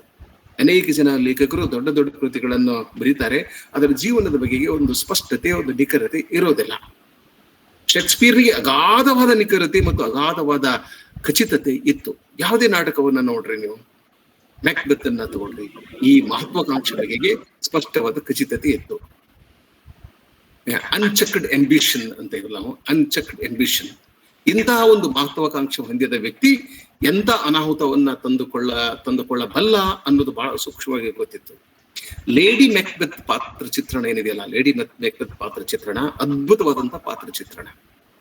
ಯಾವ ಸೈಕಾಲಜಿಸ್ಟು ಕೂಡ ಅಂತ ಒಂದು ಚಿತ್ರಣವನ್ನು ಕೊಡ್ಲಿಕ್ಕೆ ಸಾಧ್ಯ ಇಲ್ಲ. ನೀವು ಒಬ್ಬ ಶ್ರೇಷ್ಠ ಲೇಖಕನ ಒಂದು ಹುಚ್ಚಾಸ್ಪತ್ರೆಯಲ್ಲಿ 6 ವರ್ಷ ಇಟ್ಟರೂ ಕೂಡ ಇಂಥ ಒಂದು ಪಾತ್ರವನ್ನ ಸೃಷ್ಟಿ ಮಾಡ್ಲಿಕ್ಕೆ ಸಾಧ್ಯ ಆಗುತ್ತಿಲ್ಲ. ಅಂತ ಅದ್ಭುತವಾದ ಪಾತ್ರವನ್ನ ಶೇಕ್ಸ್ಪಿಯರ್ ಸೃಷ್ಟಿ ಮಾಡಿದ. ಅದು ಸೇಡ್ ಆಗಿರ್ಬೋದು, ಸೇಡು ಪ್ರತಿಕಾರ ಆಗಿರ್ಬೋದು, ಪ್ರೀತಿ ಪ್ರೇಮ ಆಗಿರ್ಬೋದು, ಮದುವೆ ಆಗಿರ್ಬೋದು, ಅಧಿಕಾರ ಆಗಿರ್ಬೋದು, ಮಹತ್ವಾಕಾಂಕ್ಷೆ ಆಗಿರ್ಬೋದು, ಕೊಲೆ ಆಗಿರ್ಬೋದು, ಕನಸುಗಳಾಗಿರ್ಬೋದು, ನಿಷ್ಠೆ, ಸಾವು, ಪಾಪ, ಇದೆಲ್ಲ ಶೇಕ್ಸ್ಪಿಯರ್ನಲ್ಲಿ ನಮಗೆ ಸಿಗ್ತದೆ. His understanding of subtle human nuances, ಮನುಷ್ಯನ ಅತ್ಯಂತ ಸೂಕ್ಷ್ಮವಾದಂತ ಸಂವೇದನೆಗಳು ಅವನ ನಾಟಕದಲ್ಲಿ ಸಿಗ್ತವೆ. ಯಾಕೆ ಮನುಷ್ಯ ಮೋಸ ಮಾಡ್ತಾನೆ, ಯಾಕೆ ಹೆಂಡತಿ ಗಂಡನಿಗೆ ಮೋಸ ಮಾಡ್ತಾನೆ, ಅಥವಾ ಗಂಡ ಹೆಂಡತಿಗೆ ಮೋಸ ಮಾಡ್ತಾನೆ, ಸ್ನೇಹ ಅಂದ್ರೆ ಏನು, ಪ್ರೀತಿ ಅಂದ್ರೆ ಏನು, ಯಾಕೆ ವಂಚನೆ, ಯಾಕೆ ಮೋಸ, ಅನೇಕ ಇಂಥ ಪ್ರಶ್ನೆಗಳನ್ನ ನಾವು ಕೇಳ್ಕೊಳ್ಬಹುದು. ಮನುಷ್ಯ ಜಗತ್ತು ಎಷ್ಟು ಅದ್ಭುತವೋ ಅಷ್ಟೇ ಹಿಂಸಾತ್ಮಕವಾಗಿದೆ. ಈ ಕೊರೋನಾದ ಸಂದರ್ಭದಲ್ಲಿ ನೀವೆಲ್ಲ ಅದನ್ನ ನೋಡ್ತಾ ಇದ್ದೀರಿ. ನಾನು ಡಿರೇಲ್ ಆಗೋದಿಲ್ಲ, ಶೇಕ್ಸ್ಪಿಯರ್ ಬಗೆಗೆ ನಾನು ಎಲ್ಲ ಮಾತುಗಳನ್ನ ನಾನು ಆಡ್ತೀನಿ. ಸೊ ಈ ಕಾರಣಕ್ಕಾಗಿ ಇದ್ರ ಬಗೆಗೆ ನಾನು ನಿಮಗೆ ಒಂದು ಚಿಕ್ಕ ವಿವರಣೆಯನ್ನ ಕೊಡಬೇಕು ಅಂತ ಅನಿಸ್ತದೆ. ನಾನಾಗ್ಲೇ ಹೇಳಿದೆ, ಮನುಷ್ಯ ಜೀವನದ ಸ್ಪಷ್ಟವಾದ ತಿಳುವಳಿಕೆ ಅವನಿಗೆ ಇತ್ತು. ಪ್ರೀತಿ ಅಂದ್ರೆ ಹೀಗೆ, ದ್ವೇಷ ಅಂದ್ರೂ ಕೂಡ ಹೀಗೇನೆ. ಅದು ಯಾರ ದ್ವೇಷ? ಅದು ಕಾಸ್ಕನ್ ಆಗಿರ್ಬೋದು, ಅದು ಕ್ಯಾಶಿಯಸ್ ಆಗಿರ್ಬೋದು, ಅಥವಾ ಈಯಾಗೊಂದಾಗಿರ್ಬೋದು, ಅಥವಾ ಅದರಲ್ಲೊಂದು ಕೂಡ ಆಗಿರಬಹುದು. ಪ್ರೀತಿ ಅಂದ್ರೆ ಒಂದೊಂದು ಸುನೀತೆ ಇದೆ ಮ್ಯಾರೇಜ್ ಬಗ್ಗೆ. Let me not to the marriage of true minds ಅಂತ ಒಂದು ಅದ್ಭುತವಾದ ಸುನೀತೆ ಇದೆ. 14 ಸಾಲಿನ ಒಂದು ಪದ್ಯ ಇದೆ. ಅದರ ಕೊನೆಗೆ ಏನ್ ಹೇಳ್ತಾನೆ ಅಂದ್ರೆ, ಪ್ರೀತಿ ಅಂದ್ರೆ ನಾನೇನ್ ಹೇಳಿದ್ದೀನಲ್ಲ ಇಲ್ಲಿವರೆಗೆ, ಇದೇ ಪ್ರೀತಿ. ಇದು ಪ್ರೀತಿ ಅಲ್ಲ ಅನ್ನೋದಾದ್ರೆ ಜಗತ್ತಿನಲ್ಲಿ ಪ್ರೀತಿ ಅನ್ನೋದೇ ಇಲ್ಲ, ಜಗತ್ತಿನಲ್ಲಿ ಪ್ರೇಮಿಗಳೇ ಇಲ್ಲ. ಜಗತ್ತಿನಲ್ಲಿ ಪ್ರೀತಿ ಅನ್ನೋದು ಇರೋದಾದ್ರೆ, ಜಗತ್ತಿನಲ್ಲಿ ಪ್ರೇಮಿಗಳು ಇದ್ದಾರೆ ಅಂತ ಒಪ್ಪಿಕೊಳ್ಳೋದಾದ್ರೆ ನಾನು ಹೇಳಿದ್ದೆ ಪ್ರೀತಿ ಅಂತಕ್ಕಂಥ ಮಾತನ್ನ ಆ ಸಾಲು ನನಗೆ ಈಗ ತಕ್ಷಣಕ್ಕೆ ನೆನಪಾಗ್ತಾ ಇಲ್ಲ. ಈ ಖಚಿತತೆ ಏನಿಲ್ಲ, ದಿಸ್ ಅಥೆಂಟಿಸಿಟಿ, ಇದು ನನಗೆ ಬಹಳ ಮುಖ್ಯವಾಗಿ ಕಾಣ್ತದೆ. ಈ ದೃಷ್ಟಿಕೋನದಿಂದ ನಾವು 4 ಅದ್ಭುತ ನಾಟಕಗಳು ಏನಿದಾವಲ್ಲ, 4 ಗ್ರೇಟೆಸ್ಟ್ ಟ್ರಾಜಿಡೀಸ್, ಈ 4 ನಾಟಕಗಳನ್ನ ಓದ್ಬೋದು ಅಂತ ಅನಿಸ್ತದೆ. ಶೇಕ್ಸ್ಪಿಯರ್ನನ್ನ ಯಾಕೆ ಓದ್ಬೇಕು? ಈ ಪ್ರಶ್ನೆಯನ್ನ ನಾನು ನನ್ನ ಭಾಷಣದ ಉದ್ದಕ್ಕೂ ಈ ಪ್ರಶ್ನೆಯನ್ನ ಕೇಳ್ತಾ ಅದಕ್ಕೆ ನನ್ನ ಮಟ್ಟದಲ್ಲಿ ನನ್ನ ಒಂದು ತಿಳಿವಳಿಕೆಯ ಮಿತಿಯಲ್ಲಿ ಉತ್ತರವನ್ನ ಕೊಡ್ಲಿಕ್ಕೆ ಪ್ರಯತ್ನ ಮಾಡ್ತೇನೆ. ಶೇಕ್ಸ್ಪಿಯರ್ನನ್ನು ನಾವು ಯಾಕೆ ಓದ್ಬೇಕೆಂದ್ರೆ ಅವನು ಈಗಲೂ ಜನಪ್ರಿಯನಾಗಿದ್ದಾನೆ. ಅವನ ನಾಟಕಗಳು ಈಗಲೂ ಲೋಕಪ್ರಿಯವಾಗಿವೆ. How popular Shakespeare is, you will have to go to England. ನೀವು ಇಂಗ್ಲೆಂಡ್ ಉದ್ದಕ್ಕೂ ತಿರುಗಾಡ್ರಿ, ಒಂದು ಮೂಲೆಯಿಂದ ಇನ್ನೊಂದು ಮೂಲೆಗೆ ತಿರುಗಾಡ್ರಿ, ಯಾವ ಊರಿನಲ್ಲೂ ನಿಮಗೆ ಜನನಿಬಿಡ ಪ್ರದೇಶ ಸಿಗೋದಿಲ್ಲ ನಿಮಗೆ. ಇವನ್ ಲಂಡನ್ ದಲ್ಲೂ ಸಿಗೋದಿಲ್ಲ. ಬಾಂಡ್ ಸ್ಟ್ರೀಟ್ ಹೋದ್ರು ಕೂಡ ನಿಮಗೆ ರಸ್ತೆಗಳೆಲ್ಲ ಖಾಲಿ ಆಗಿರ್ತವೆ. ಬಟ್ ಶೇಕ್ಸ್ಪಿಯರ್ ಅನ್ನ ಜನ್ಮಭೂಮಿಗೆ ಹೋಗಿ ನೋಡಿ, ನೀವು ಸ್ಟ್ಯಾಟ್ಫೋರ್ಡ್ ಅಪಾನ್ ಇವನಿಗೆ ಹೋಗಿ ನೋಡಿ. ನಾನು ಅಲ್ಲಿ ಹೋದಾಗ ನನಗೆ ನೆನಪಾಗಿದ್ದದ್ದು ಕಾಶಿ. ನಮ್ಮ ವಾರಣಾಸಿ ಒಳಗಡೆ ಏನು ಜನರು ಕಿಕ್ಕಿರು ತುಂಬಿರ್ತಾರೆ ಆ ರಸ್ತೆಯಲ್ಲಿ, ಹಾಗೆ ಅಲ್ಲಿ ಅವನ ಮನೆಯಲ್ಲಿ ಏನು ಪ್ರೀತಿ, ಅವನ ಬಗೆಗೆ ಅವನ ಬಗ್ಗೆ ಏನು ಪ್ರೀತಿ ಮತ್ತು ಅಬ್ಸೆಷನ್, ಜನರಿಗೆ ಅಬ್ಸೆಷನ್, ಕ್ರೇಜ್ ಅನ್ನೋದೇನಿದೆಯಲ್ಲ ಅವ್ರಿಗೆ ಶೇಕ್ಸ್ಪಿಯರ್ ಬಗೆಗೆ, ಇಡೀ ಯುರೋಪಿನ ಜನರಿಗೆ ಅಷ್ಟೇ ಅಲ್ಲ, ಇಡೀ ಜಗತ್ತೇ ಶೇಕ್ಸ್ಪಿಯರ್ನ ಇಷ್ಟಪಡುತ್ತದೆ. ಆ ಜನಪ್ರಿಯತೆ ಅನ್ನೋದು ಬಹಳ ಮುಖ್ಯ. ಅದು ಎಷ್ಟೋ ಜನ ಲೇಖಕರು ಒಂದು ಕಾಲಕ್ಕೆ ಅದ್ಭುತವಾದ ಜನಪ್ರಿಯತೆಯನ್ನು ಗಳಿಸಿರ್ತಾರೆ. 10 ವರ್ಷಗಳಲ್ಲಿ ಅವರನ್ನ ಮಾತನಾಡಿಸೋರೇ ಯಾರು ಇರೋದಿಲ್ಲ. ಯಾವ ಲೇಖಕ 400 ವರ್ಷಗಳವರೆಗೆ ಜನಪ್ರಿಯವಾಗಿ ಬಿಡ್ಲಿಕ್ಕೆ ಸಾಧ್ಯ ಇದೆ? ಕಾಳಿದಾಸ್ ಈಗಲೂ ಕೂಡ ಜನಪ್ರಿಯರೇ. ಕಾಳಿದಾಸನ ನಾಟಕವನ್ನ ನಮಗೆ ಓದ್ಲಿಕ್ಕೆ ಆಗ್ತಾ ಇಲ್ಲ, ಅಥವಾ ಕಾಳಿದಾಸನ ಸಂಸ್ಕೃತ ನಾಟಕಗಳನ್ನ ಭೂಮಿಯ ಮೇಲೆ ನೋಡಿ ಎಂಜಾಯ್ ಮಾಡ್ತಕ್ಕಂಥ ಒಂದು ಶಕ್ತಿಯನ್ನ ನಾವು ಕಳೆದುಕೊಂಡು ಹೋಗಿದ್ದೇವೆ. It's very unfortunate. ಆದ್ರೆ ಕಾಳಿದಾಸನ ಜನಪ್ರಿಯತೆ ಈಗಲೂ ಇದೆ. ಸೊ ಶೇಕ್ಸ್ಪಿಯರ್ ಅನ್ನು ಯಾಕೆ ಓದ್ಬೇಕು ಅಂದ್ರೆ ಈಗಲೂ ಅವನು ಜನಪ್ರಿಯವಾಗಿದ್ದಾನೆ. ಈ ಲೋಕಪ್ರಿಯತೆಗೆ ಸಾಹಿತ್ಯದಲ್ಲಿ ಒಂದು ಅರ್ಥ ಇದೆ. ಸುಮ್ಮನೆ ಜನಪ್ರಿಯ ಆಗೋದಿಲ್ಲ. ರಾಜಕೀಯ ಮಾಡಿ ಜನಪ್ರಿಯತೆಯನ್ನ ದೀರ್ಘಕಾಲದವರೆಗೆ ನಾವು ಇಟ್ಕೊಂಡು ಹೋಗ್ಲಿಕ್ಕೆ ಸಾಧ್ಯ ಆಗೋದಿಲ್ಲ. ನಾವು ಶೇಕ್ಸ್ಪಿಯರ್ ಯಾಕೆ ಓದ್ಬೇಕು ಅಂತಂದ್ರೆ ಈ still very very popular and his plays are extremely popular.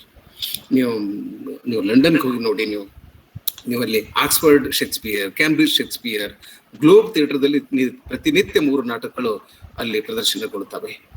ಇಡೀ ಇಂಗ್ಲೆಂಡ್ ಉದ್ದಕ್ಕೂ ಶೇಕ್ಸ್ಪಿಯರ್ ಬಗ್ಗೆ ಕೇಳ್ತಕ್ಕಂಥ ಕ್ರೇಜ್, ಇಂಥ ಒಂದು ಕ್ರೇಜ್ ನನಗೆ ಭಾರತದ ಸಂದರ್ಭದಲ್ಲಿ ಕಾಣ್ತಾ ಇರೋದು ಬೆಂಗಾಲದಲ್ಲಿ ಟ್ಯಾಗೋರ್ ಬಗೆಗೆ ಆ ಕ್ರೇಜ್ ಇದೆ. ಕನ್ನಡಿಗರಲ್ಲಿ ನಾನು ಡೀರಿಯಲ್ ಆಗ್ಬಾರ್ದು, ಇಂಥ ಒಂದು ಕ್ರೇಜ್ ಇಲ್ಲ. ಅದ್ಭುತವಾದ ಲೇಖಕರು ನಮ್ಮಲ್ಲಿದ್ದಾರೆ, ಆದರೆ ಅದೇ ಮಟ್ಟದ ಒಂದು ಕ್ರೇಜ್ ನಮ್ಮ ಓದುಗರಲ್ಲಿ ಇಲ್ಲ ಅಂತ ಅನಿಸ್ತದೆ ನನಗೆ. ಜನರ ನಾಲಿಗೆ ಮೇಲೆ ಇರತಕ್ಕಂಥ ಒಬ್ಬ ಲೇಖಕನಿಗೆ ಸಾವಿಲ್ಲ ಮತ್ತು ಮುಪ್ಪಿಲ್ಲ. ಅದಕ್ಕಾಗಿ ಬೆನ್ Johnson he gave the greatest tribute to Shakespeare. ಯಾವೊಬ್ಬ ಲೇಖಕನಿಗೂ ಇಂಥ ಒಂದು ಟ್ರಿಬ್ಯೂಟ್ ಸಿಕ್ಕಿಲ್ಲ. He was not of full time.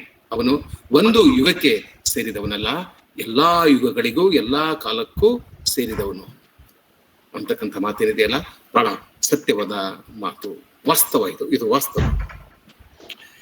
ಅವನ ಕಥೆಗಳು, ಅವನ ಜೀವನ ದರ್ಶನ, ಅವನ ಮನುಷ್ಯನ ಬದುಕಿನ ಚಿತ್ರಣ ಇದೆಲ್ಲ ಕಾಲಾತೀತ, ಟೈಮ್ಲೆಸ್. ನೀವು ಅನೇಕ ಕನ್ನಡದ ನಾಣ್ಣುಡಿಗಳು ನಮ್ಗೆ ಗೊತ್ತಿಲ್ಲ, ಶೇಕ್ಸ್ಪಿಯರ್ನಿಂದ ನಾವು ತಗೊಂಡೇವಿ. ನಮ್ಮ ಸಿನಿಮಾದ ಒಂದು 30% ಇತ್ತೀಚೆಗೆ 80s 90s ತನಕ ಬಂದಂತ ಸಿನಿಮಾಗಳ, ಇಡೀ ಇಂಡಿಯನ್ ಸಿನಿಮಾಗಳ ಒಂದು 30% ಲ್ಯಾಂಗ್ವೇಜ್ ಶೇಕ್ಸ್ಪಿಯರ್ ಎಂದು, ಪ್ಲಾಟ್ ಶೇಕ್ಸ್ಪಿಯರ್ ಎಂದು. ಈಗ all that glitters is not gold ಅನ್ನೋದು, ಕಣ್ಣಿಗೆ ಕಂಡದ್ದೆಲ್ಲ ಹಾಲಲ್ಲ ಅಂತೀವಲ್ಲ, ಇಂಥ ಒಂದು ಮಾತು. ಇಂಥ ಟೈಮ್ಲೆಸ್, ಕಾಲಾತೀತ, ಅದಕ್ಕೆ ಮುಪ್ಪು ಅನ್ನೋದು ಇರೋದಿಲ್ಲ. ಅಂತ ಒಂದು ಜೀವನ ದರ್ಶನವನ್ನ ಶೇಕ್ಸ್ಪಿಯರ್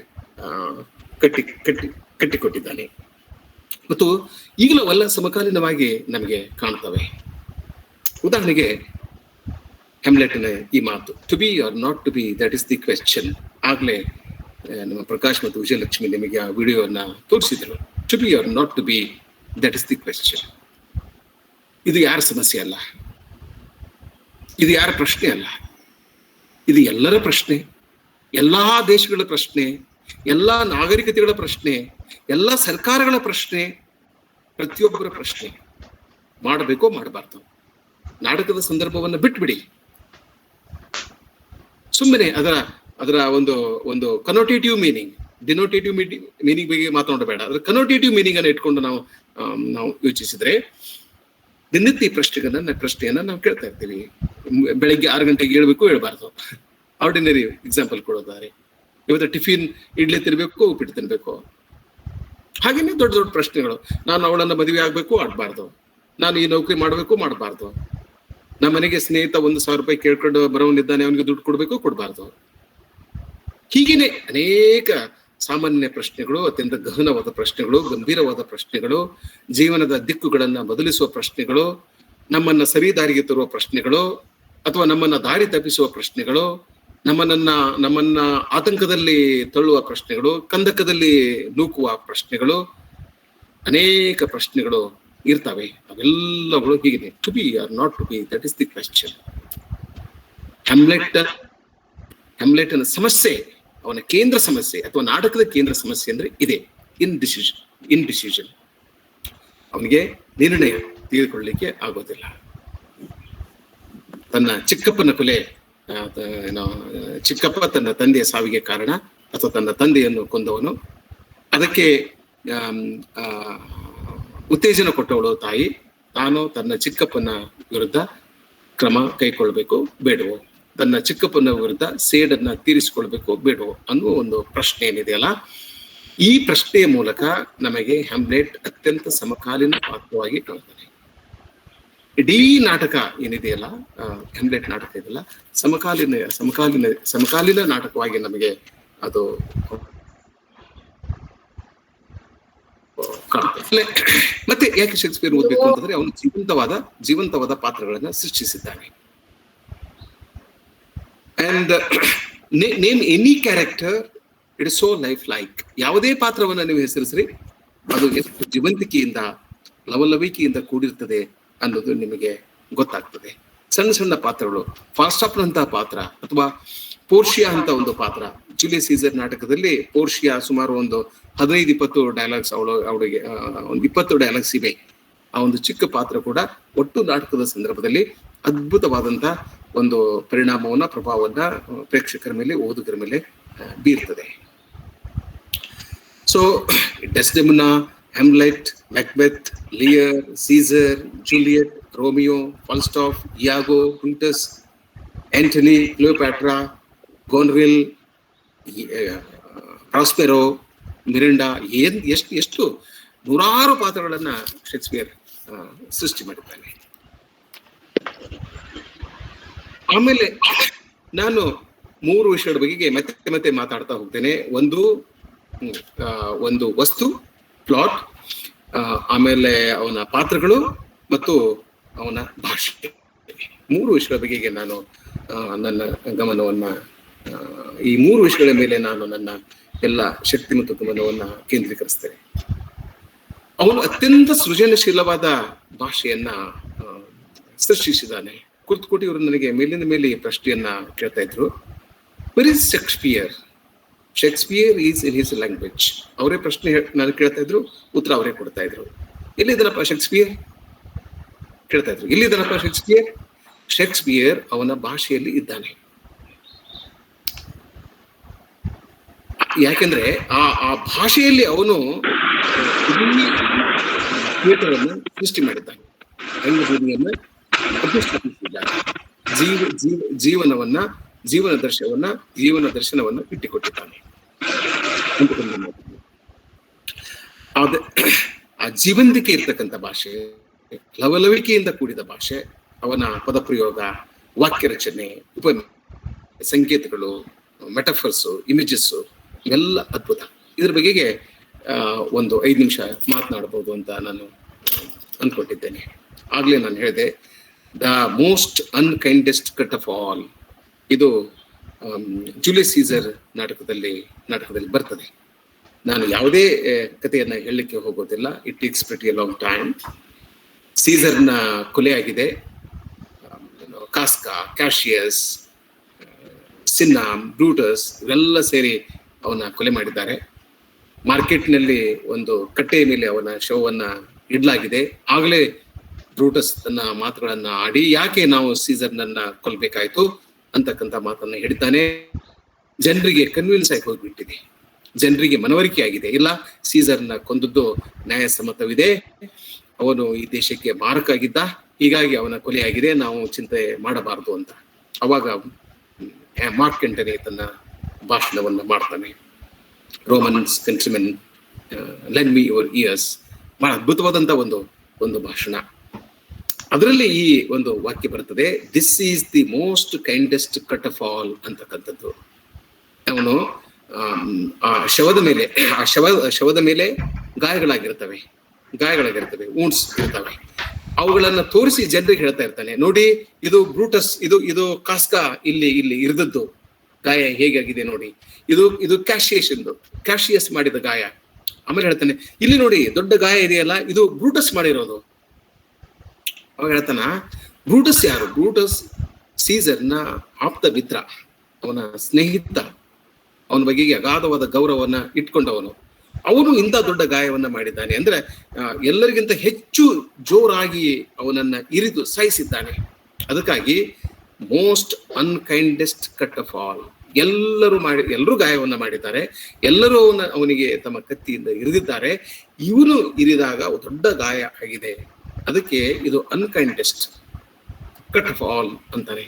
ಈ ಒಂದು ಸಾಲು ಜನರ ಮೇಲೆ ತೀವ್ರವಾದ ಪರಿಣಾಮ ಬೀರ್ತದೆ. ಅವರು ಅವನ ವಿರುದ್ಧ ಪ್ರತಿಭಟನೆ ಮಾಡಿ ಅವ್ರ ಜೊತೆ ಯುದ್ಧ ಆಗ್ತದೆ, ಕೊಂದು ಹಾಕ್ತಾರೆ, ಆತ್ಮಹತ್ಯೆ ಮಾಡ್ಕೋತಾನೆ ಬ್ರೂಟಸ್. ಅದೆಲ್ಲ ಮಾತು. ಆಮೇಲೆ ಈ ವಾಕ್ಯದ ಬಗೆಗೆ ನಾವು ಗಮನ ಹರಿಸಬೇಕು. ಇಂಥ ನೂರಾರು ವಾಕ್ಯಗಳು ನಮಗೆ ಶೇಕ್ಸ್ಪಿಯರ್ನ ನಾಟಕಗಳಲ್ಲಿ ಮತ್ತು ಪದ್ಯಗಳಲ್ಲಿ ಸಿಗ್ತವೆ. The most unkindest cut of all. ಇಲ್ಲಿ ವ್ಯಾಕರಣವೇ ಇಲ್ಲ.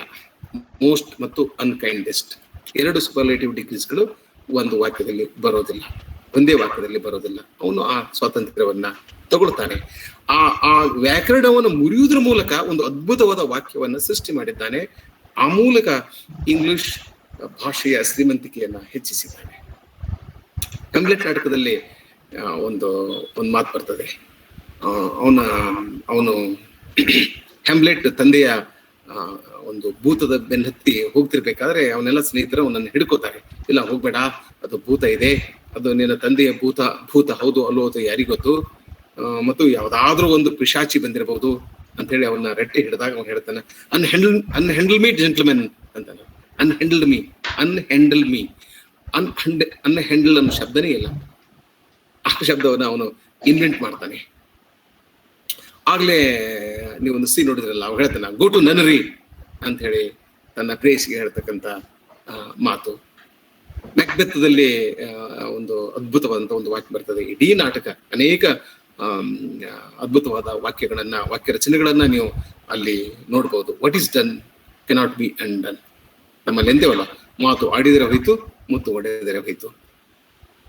ಇದು ಆ ನಾಟಕವನ್ನ ಅರ್ಥ ಮಾಡ್ಕೊಳ್ಳಿಕ್ಕೆ ಇದೊಂದು ಸೂತ್ರ. ಈ ಸೂತ್ರದ ಮೂಲಕ ನಾವು ಶೇಕ್ಸ್ಪಿಯರ್ನ ನಾಟಕವನ್ನ ಪ್ರವೇಶ ಮಾಡಬಹುದು ಅಥವಾ ಅವನ ನಾಟಕಗಳನ್ನ ಅಧ್ಯಯನ ಮಾಡಬಹುದು. What is done cannot be undone. ಇದು ಎಷ್ಟು ಸಮಕಾಲೀನ ಇದೆ.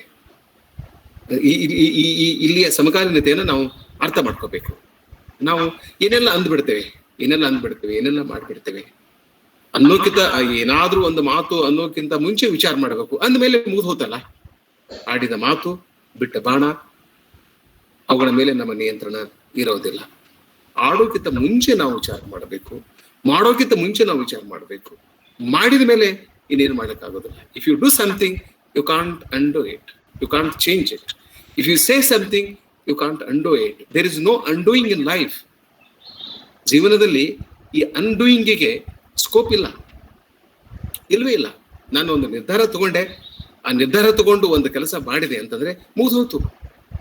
I should be prepared for the consequences. ಆ ಕೆಲಸದ ಪರಿಣಾಮಗಳನ್ನ ಎದುರಿಸಲಿಕ್ಕೆ ನಾನು ಸಿದ್ಧನಾಗಬೇಕು. ಸೊ ಈ ಒಂದು ವಾಕ್ಯನ ಇಟ್ಕೊಂಡು ನೀವು ಸುಮಾರು 2 ಗಂಟೆ ಉಪನ್ಯಾಸ ನೀಡಬಹುದು. What is done cannot be undone. ಈ ಹ್ಯಾಮ್ಲೆಟ್ ನಾಟಕದಲ್ಲಿ ಒಂದು ಮಾತು ಬರ್ತದೆ, something is rotten in the state of Denmark. One of the most beautiful sentences that I have ever read in my life. ಅದ್ಭುತವಾದಂತ ಒಂದು ವಾಕ್ಯ. Something is rotten in the state of Denmark. 16ನೇ ಶತಮಾನದಲ್ಲಿ ಇಂಗ್ಲೆಂಡಿನ ಸಂದರ್ಭದಲ್ಲಿ ಈ ಮಾತನ್ನ ಶೇಕ್ಸ್ಪಿಯರ್ ಬರೆದಿರಬಹುದು. 21ನೇ ಶತಮಾನದಲ್ಲಿ ಇವತ್ತು ನಾವು ಇದನ್ನ ಕರ್ನಾಟಕಕ್ಕೆ ಅನ್ವಯಿಸಬಹುದು. ಕೊರೋನಾ ನಡೆದಿದೆಯಲ್ಲ, ಕೊರೋನಾ ಆಗ್ತಾ ಇದೆಯಲ್ಲ. Something is rotten in the state of Denmark. You remove Denmark. Something is rotten in the state of Karnataka. ಆಗೋಯ್ತು. ಯಾರು ಇಲ್ಲ ಅಂತಾರೆ. Something is rotten in India, in the state of India ಅಂತಾರಲ್ಲ, in India. Something is rotten in the university in which I am working, right?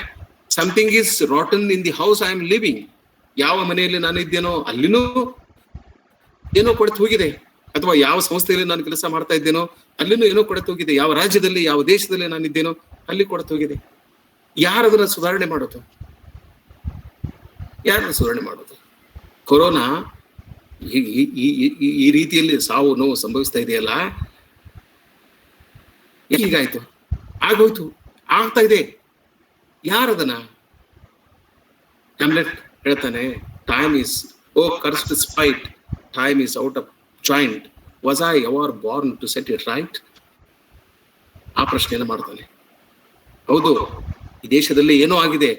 ಡೆನ್ಮಾರ್ಕದಲ್ಲಿ ಎಲ್ಲವೂ ಚೆನ್ನಾಗಿಲ್ಲ. Disorder ಇದೆ, disharmony ಇದೆ, ಅಸ್ಥಿರತೆ ಇದೆ, ಅರಾಜಕತೆ ಇದೆ, ಗೊಂದಲ ಇದೆ, ಸಾವು ನೋವು ಇವೆ. ಆದ್ರೆ ಇದನ್ನೆಲ್ಲ ಸರಿಪಡಿಸೋದಕ್ಕೆ ನಾನು ಹುಟ್ಟಿದ್ದೇನೆ. Was I ever born to set it right? ಒಬ್ಬ ಮುಖ್ಯಮಂತ್ರಿ ಈ ಪ್ರಶ್ನೆಯನ್ನ ಮಾಡಿದ್ರೆ ಹೇಗೆ ರಾಜ್ಯ ಉಳಿಲಿಕ್ಕೆ ಸಾಧ್ಯ ಇದೆ? ಒಬ್ಬ ಪ್ರಧಾನಮಂತ್ರಿ ಇಲ್ಲಪ್ಪ ನನ್ನ ಕೈಲಿ ಆಗೋದಿಲ್ಲ ಅಂದ್ರೆ, ಒಬ್ಬ ಮುಖ್ಯಮಂತ್ರಿ ಇಲ್ಲಪ್ಪ ನನ್ನ ಕೈ ಆಗೋದಿಲ್ಲ ಅಂತಂದ್ರೆ, ವೈದ್ಯರು ಇಲ್ಲಪ್ಪ ನಮ್ಮಲ್ಲಿ ಬೆಡ್ ಇಲ್ಲ, ಆಗೋದಿಲ್ಲ, ನನಗೆ ಚಿಕಿತ್ಸೆ ಕೊಡ್ಲಿಕ್ಕೆ ಆಗೋದಿಲ್ಲ ಅಂತಂದ್ರೆ, ಪೊಲೀಸ್ ಇಲ್ಲ ನಮ್ ಕಡೆ ಸಾಧ್ಯ ಇಲ್ಲ ಅನ್ನೋದಾದ್ರೆ, ಯಾರು ಮಾಡೋದು ಇದನ್ನ? ಯಾರು ಕಂಟ್ರೋಲ್ ಮಾಡ್ಬೇಕು ಇದನ್ನ? ಯಾರು ನಿಯಂತ್ರಣಕ್ಕೆ ತರಬೇಕು? ಯಾರು ಈ ಸಾವುಗಳನ್ನ ನಿಲ್ಲಿಸಲಿಕ್ಕೆ ಸಾಧ್ಯ ಇದೆ? ದೇಶದಲ್ಲಿ ಈ ಕ್ಷಣದಲ್ಲಿ ಈ ದೇಶದಲ್ಲಿ ಸಾವನ್ನ ಅನುಭವಿಸದ ಒಂದು ಕುಟುಂಬವೂ ಇಲ್ಲ. There is not a single house in India which has not seen death in the last 1 month. ಈಗ ನಾನು ಮಾತನಾಡ್ತಾ ಇದ್ದೇನೆ, ಒಂದು ಗಂಟೆ ಹಿಂದ್ಗಡೆನೆ ನಮ್ಮ ಮನೆಯಲ್ಲಿ ಒಂದು ಸಾವು ಆಗಿದೆ ಕೊರೋನಾದಿಂದ. ಇದು ನನಗೆ ಶೇಕ್ಸ್ಪಿಯರ್ನಲ್ಲಿ ಯಾಕೆ ಶೇಕ್ಸ್ಪಿಯರ್ ರೆಲೆವೆಂಟ್ ಆಗ್ತಾನೆ ಅಂತಂದ್ರೆ, ಇಂತಹ ಸಮಸ್ಯೆಗಳು ಕೂಡ ಉತ್ತರ ಅಲ್ಲಿದ್ದಾವೆ. Something is rotten in the state of Denmark. ಇದು ಸತ್ಯ, ಇದು ಫ್ಯಾಕ್ಟ್, ಅಥವಾ ಇದೊಂದು ಥೀಸಿಸ್. ಇದಕ್ಕೆ ಉತ್ತರ ಬೇಕಲ್ಲ. ಉತ್ತರ ಕೊಡೋರು ಯಾರು? ಉತ್ತರ ಕೊಡೋರು ನಮ್ಮನ್ನು ಆಳುವವರು. ಹ್ಯಾಮ್ಲೆಟ್ ಹೇಳಿದ್ರೆ, was I Born set it right? ನಾನು ಇದನ್ನ ದುರಸ್ತಿ ಮಾಡ್ಲಿಕ್ಕೆ, ಇದನ್ನ ಸುಧಾರಿಸಲಿಕ್ಕೆ, ಅದಕ್ಕಾಗಿ ನಾನು ಹುಟ್ಟಿನೇನು? ಅಂತಕ್ಕಂಥ ಪ್ರಶ್ನೆ ಮಾಡಿದ್ರೆ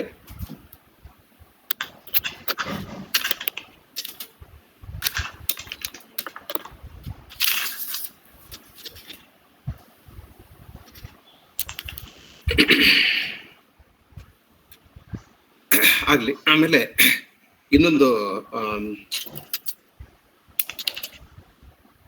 ಇದನ್ನ ಹೆಚ್ಚು ವಿಸ್ತರಿಸಲಿಕ್ಕೆ ನಾನು ಹೋಗೋದಿಲ್ಲ. ಇದೇ ಹ್ಯಾಮ್ಲೆಟ್ ನಾಟಕದಲ್ಲೇ ಅಂತ ಕಾಣುತ್ತದೆ ಇನ್ನೊಂದು ಸ್ಟೇಟ್ಮೆಂಟ್ ಬರ್ತದೆ, what a piece of work is man. ಒಂದು ದೊಡ್ಡ ಡೈಲಾಗ್, ಅದನ್ನೆಲ್ಲ ನಾನು ಓದ್ಲಿಕ್ಕೆ ಹೋಗೋದಿಲ್ಲ. ಮನುಷ್ಯ ಎಷ್ಟು ಅದ್ಭುತ, ಇಂಥ ಅದ್ಭುತ ಮನುಷ್ಯರು ಈಗಲೂ ಇದ್ದಾರೆ, ಈ ಕ್ಷಣದಲ್ಲೂ ಇದ್ದಾರೆ. ಸಾವು ನೋವಿಗೆ ಸ್ಪಂದಿಸುವವರು, ಜನರ ಸಂಕಷ್ಟಗಳಿಗೆ ಸ್ಪಂದಿಸುವವರು, ನೆರೆಮನೆಯ ದುಃಖಕ್ಕೆ ಅಳುವವರು, ಯಾರೋ ಮನೆಯಲ್ಲಿ ಯಾವುದೋ ಮನೆಯಲ್ಲಿ ಆಗ್ತಕ್ಕಂಥ ಸಾವು ನೋವುಗಳಿಗೆ ಸಾಂತ್ವನ ಹೇಳುವವರು ಅನೇಕ ಜನರು ಇದ್ದಾರೆ. ಆಮೇಲೆ ಹೆನ್ರಿ ಫೋರ್ತ್ ಅನಿಸ್ತದೆ. ಹೆನ್ರಿ ಫೋರ್ತ್ ಅಲ್ಲಿ ಒಂದು ಅದ್ಭುತವಾದಂತ ಸಾಲ್ ಬರ್ತದೆ, uneasiness lies the head that wares the crown ಅಂತಕ್ಕಂಥದ್ದು. ಹೆನ್ರಿ ಫೋರ್ತ್ ಅವನಿಗೆ ರಾಜ್ಯಭಾರ ನಡೆಸೋದು ಕಷ್ಟ ಆಗಿರ್ತದೆ. ಹಿಂದಿನ ಒಬ್ಬ ರಾಜನನ್ನ ಕೊಂದು ಸಾಮ್ರಾಜ್ಯವನ್ನ ಕಸಿದುಕೊಂಡಿರ್ತಾನೆ. ಎಲ್ಲಾ ಕಡೆ ಅಸ್ಥಿರ ರಾಜಕತೆ ತುಂಬಿರ್ತದೆ.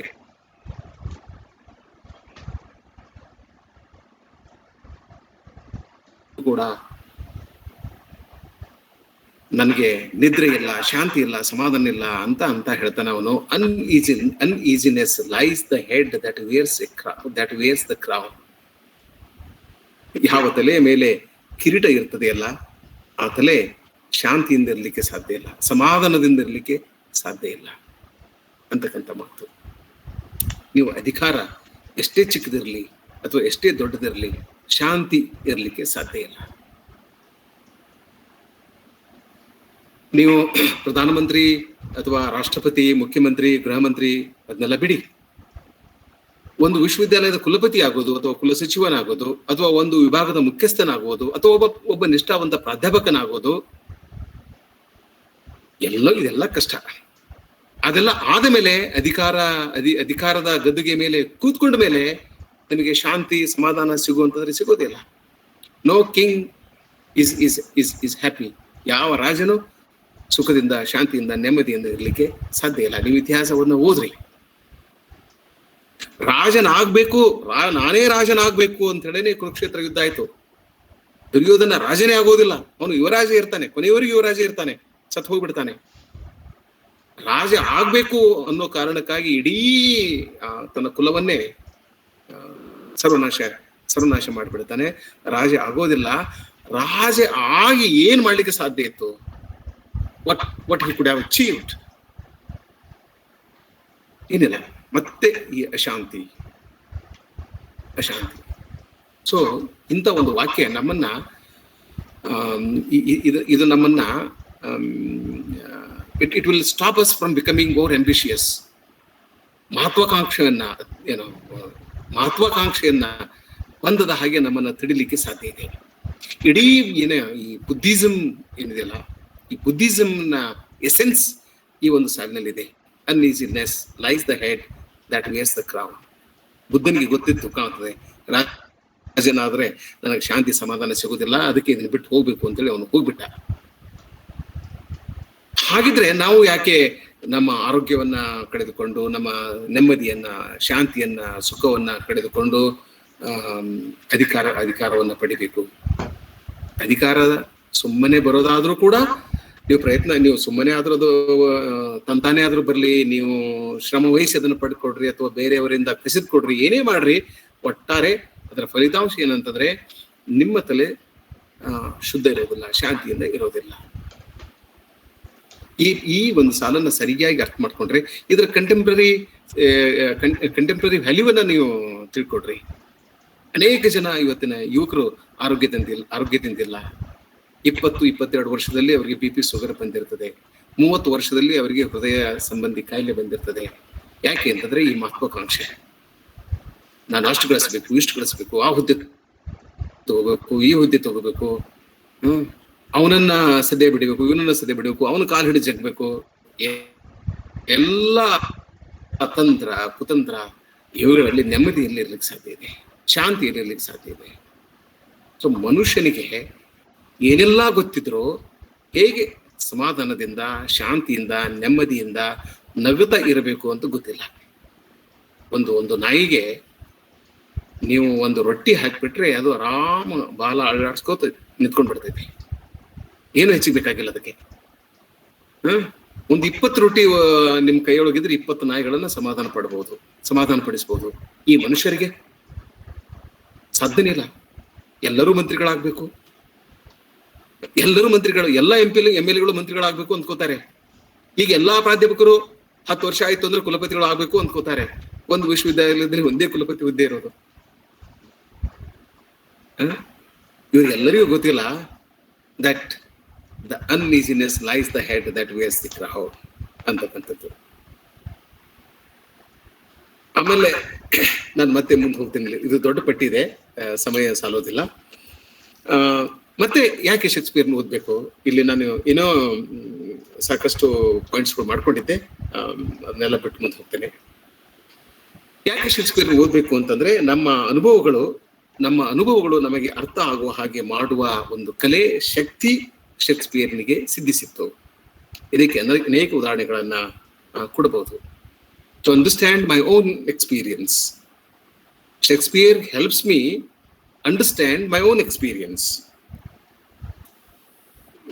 ಒಂದೆರಡು ಉದಾಹರಣೆಗಳನ್ನ ನಾನು ಕೊಟ್ಟು ಮತ್ತೆ ಮುಂದೆ ಹೋಗ್ತೇನೆ. ಜೂಲಿಯಸ್ ಸೀಸರ್ ನಾಟಕದಲ್ಲಿ ಈ ಮಾತು ಬರ್ತದೆ. The evil that men do lives after them, the good is often interred with their bones ಅಂತಕ್ಕಂಥ ಒಂದು ಮಾತು ಬರ್ತದೆ. ಅಂದ್ರೆ ಮನುಷ್ಯರು ಮಾಡಿದ ಪಾಪ ಕೃತ್ಯಗಳು ಅವರ ಸತ್ತ ಮೇಲೂ ಜೀವಂತವಾಗಿರ್ತವೆ, ಆದರೆ ಅವರು ಮಾಡಿದ ಪುಣ್ಯ ಕಾರ್ಯಗಳು ಅವರ ಜೊತೆ ಮಣ್ಣಾಗ್ಬಿಡ್ತವೆ ಅಂತಕ್ಕಂಥದ್ದು. ಇದು ನನ್ನ ಅನುಭವ ಆಗಿರ್ತದೆ, ನಿಮ್ಮ ಅನುಭವ ಕೂಡ ಆಗಿರ್ತದೆ.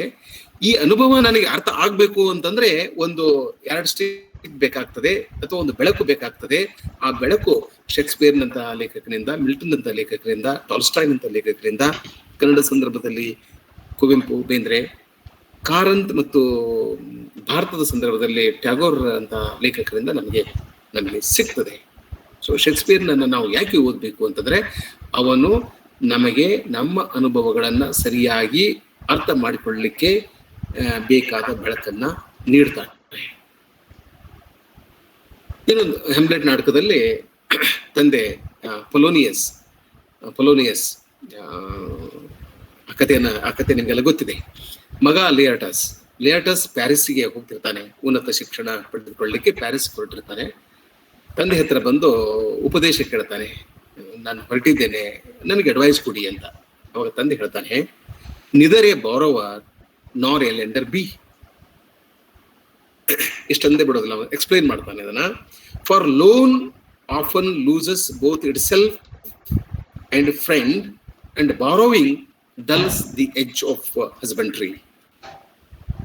ಹ್ಯಾಮ್ಲೆಟ್ ನಾಟಕದಲ್ಲಿ ಬರ್ತಕ್ಕಂಥ ಮಾತು. ಪ್ಯಾರಿಸ್ಗೆ ಹೊರಟ ಲಿಯಾಟಸ್ಗೆ ತಂದೆ ಪೊಲೋನಿಯಸ್ ಹೇಳುವ ಉಪದೇಶದ ಮಾತಿದು. ಅಂದ್ರೆ ಹಣ ಸಾಲವಾಗಿ ಬೇರೆಯವರಿಗೆ ಕೊಟ್ರೆ ಅವನು ನಿನ್ನ ಹಣ ಹಿಂದಿರುಗಿಸಲಾರ. ಇದು ಇಟ್ಸ್ ಎ ಫ್ಯಾಕ್ಟ್. ನೀವು ಎಕ್ಸ್ಪೆರಿಮೆಂಟ್ ಮಾಡ್ತಿದ್ರೆ ಮಾಡ್ಬೋದು. ನೀವು ಹಣ ಕೊಟ್ರಿ ಅಂತಂದ್ರೆ ಆ ಹಣ ನಿಮಗೆ ಬರದೇ ಇರುವ ಸಾಧ್ಯತೆ ಇದೆ. ಆಮೇಲೆ ನೀವು ಸಾಲವಾಗಿ ಬೇರೆಯವರಿಂದ ಹಣ ತಗೊಂಡ್ರೆ ಅದನ್ನ ನೀವು ಏನ್ ಮಾಡ್ತೀರಿ ಅಂತಂದ್ರೆ, ನೀವು ಉದಾರವಾಗಿ ಆ ಹಣವನ್ನ ಖರ್ಚು ಮಾಡಿ ಮುಂದೆ ಅದಕ್ಕೆ ರಿಪೇ ಮಾಡ್ಲಿಕ್ಕೆ ಆಗದೇನೆ ಅಪಮಾನ ಅವಮಾನ ನೀವು ಅನುಭವಿಸಬೇಕಾಗ್ತದೆ ಅಂತಕ್ಕಂಥ ಮಾತನ್ನು ಶೇಕ್ಸ್ಪಿಯರ್ ಹೇಳ್ತಾನೆ. ಇದು ನನಗೆ 2ನೇ ಪಾಯಿಂಟ್ ಬಹಳ ಇಷ್ಟ ಆಗಿರೋದು. ನಾನು ಕಠಿಣ ಶ್ರಮ ವಹಿಸಿ ಸಂಪಾದಿಸಿದ ಹಣವನ್ನ ಖರ್ಚು ಮಾಡ್ಲಿಕ್ಕೆ ಹಿಂದೆ ಮುಂದೆ ನೋಡ್ತೇನೆ. ಬೇರೆಯವರಿಂದ ಸಾಲ ತಗೊಂಡ್ ಬಂದ್ರೆ, ಸಾಲ ರೂಪದಲ್ಲಿ ಹಣ ತಗೊಂಡ್ ಬಂದ್ರೆ ಇನ್ನೊಂದೇನೋ ಇದೆ, ನೆನಪಾಗ್ತಲ್ಲ ಇನ್ನೊಂದಿಂತ ಮಾತು ಅಂದ್ರೆ, ಬೇರೆಯವರಿಂದ ಸಾಲ ತಗೊಂಡು ಬಂದು ನೀನು ಬೆಣ್ಣೆ ತಿನ್ನು, ಸಾಲ ಕೊಟ್ಟವರು ಹಾಳಾಗಿ ಹೋಗ್ಲಿ ಅಂತಕ್ಕಂಥ ಒಂದು ಮಾತು ಬರ್ತದೆ. ಸೊ ಹೀಗಾಗಿ ಬೇರೆಯವರಿಂದ ಸಾಲ ತಂದ್ಮೇಲೆ ನಾವು ಅದನ್ನ ಉದಾರವಾಗಿ ಖರ್ಚು ಮಾಡಿಬಿಡ್ತೇವೆ. ಬ್ಯಾಂಕ್ನಿಂದ ಸಾಲ ತಂದ್ಮೇಲೆ ನಾವು ಉದಾರವಾಗಿ ಖರ್ಚು ಮಾಡಿಬಿಡ್ತೇವೆ. ಆಮೇಲೆ ರಿಪೇಮೆಂಟ್ ಮಾಡ್ಲಿಕ್ಕೆ ಆಗೋದಿಲ್ಲ, ಸಾಲ ತೀರಿಸ್ಲಿಕ್ಕೆ ಆಗೋದಿಲ್ಲ. ಅವಾಗ ಮನೆ ಜಪ್ತಿ ಆಗ್ತದೆ, ಇನ್ನೇನು ಆಗ್ತದೆ, ನಾವು ಸಂಕಷ್ಟದಲ್ಲಿ ಬಿದ್ದು ಬಿಡ್ತೇವೆ. ಇದೊಂದು ಸಾಮಾನ್ಯವಾದಂತ ಅನುಭವ, ತಿಳುವಳಿಕೆ, ನಮ್ಮೆಲ್ಲರಲ್ಲಿ ಇರ್ತಕ್ಕಂಥ ತಿಳುವಳಿಕೆ. ಈ ತಿಳುವಳಿಕೆ ನಮಗೆ ಮನದಟ್ಟು ಆಗ್ಬೇಕು ಅಂತಂದ್ರೆ ನಮ್ಗೆ ಮತ್ತೆ ಶೇಕ್ಸ್ಪಿಯರ್ ಆ ಮಾತನ್ನ ಹೇಳ್ಬೇಕಾಗ್ತದೆ. ಇನ್ನೊಂದು ಅದೇ ಹ್ಯಾಮ್ಲೆಟ್ ನಾಟಕದಲ್ಲಿ ಆಗ್ಲೇ ಹ್ಯಾಮ್ಲೆಟ್ನಿಗೆ ಗೊತ್ತಾಗ್ಬಿಡ್ತದೆ, ತಂದೆಯನ್ನ, ಚಿಕ್ಕಪ್ಪ ತನ್ನ ತಂದೆಯನ್ನ ಕೊಂದಿದ್ದಾನೆ, ತಾಯಿ ತನ್ನ ತಂದೆಗೆ ಮೋಸ ಮಾಡಿದ್ದಾಳೆ. ಆ ಭೂತ ಏನ್ ಹೇಳ್ತದೆ ಅಂದ್ರೆ, ಗೋಸ್ಟ್ ಏನ್ ಹೇಳ್ತದೆ ಅಂದ್ರೆ, ನೀವು ದೆವ್ವ ಅನ್ಬಹುದು ಅದಕ್ಕೆ, ನಾನು ಭೂತ ಅಂತ ಇದ್ದೀನಿ. ನೋಡು, ನೀನು ನಿನ್ನ ಚಿಕ್ಕಪ್ಪನ ಮೇಲೆ ಪ್ರತಿಕಾರ ತೀರಿಸ್ಕೊಳ್ಬೇಕು, ಸೇಡು ತೀರಿಸ್ಕೊಳ್ಬೇಕು, ನಿನ್ನ ತಾಯಿ ಮೇಲೆ ನೀನು ಪ್ರತಿಕಾರ ತೀರಿಸ್ಕೊಳ್ಬೇಡ. ಐ ಸ್ಟಿಲ್ ಲವ್ ಹರ್ ಅಂತ ಇದ್ದದು ಗೋಸ್ಟ್. ನಾನು ಇನ್ನೂ ನಿನ್ನ ತಾಯಿಯನ್ನ ಪ್ರೀತಿ ಮಾಡ್ತೇನೆ, ಯು ಸ್ಪೇರ್ ಹರ್. ಆದ್ರೆ ತಾಯಿಯನ್ನ ಕ್ಷಮಿಸ್ಲಿಕ್ಕೆ ಸಾಧ್ಯ ಆಗೋದಿಲ್ಲ ಅವನಿಗೆ. ಯಾಕೆ ಅನೇಕ ಪ್ರಶ್ನೆಗಳು ಅವನಿಗೆ ಕಾಡ್ತಾ ಇರ್ತವೆ. ಮೊದಲನೇ ಪ್ರಶ್ನೆ ಏನಂತಂದ್ರೆ, ನನ್ನ ತಂದೆಯನ್ನ ಅಪಾರವಾಗಿ ಪ್ರೀತಿಸುವ ನೀನು ಅವನು ತೀರಿದ 15 ದಿನಗಳಲ್ಲಿ ಯಾಕೆ ಮರುಮದುವೆಯನ್ನ ಮಾಡ್ಕೊಂಡಿ? ಒಂದು ಪ್ರಶ್ನೆ. ಅಷ್ಟು ಅಪಾರವಾಗಿ ಗಂಡನನ್ನ ಪ್ರೀತಿ ಮಾಡುವೊಳಗೆ 15 ದಿನ ಕಣ್ಣೀರು ಸುರಿಸ್ಲಿಕ್ಕೆ ಸಾಧ್ಯ ಆಗ್ಲಿಲ್ವೇ? ಅಥವಾ ಸುರಿಸ್ಲಿಕ್ಕೆ ನಿನಗೆ ಕಣ್ಣೀರೇ ಇರ್ಲಿಲ್ವೇ?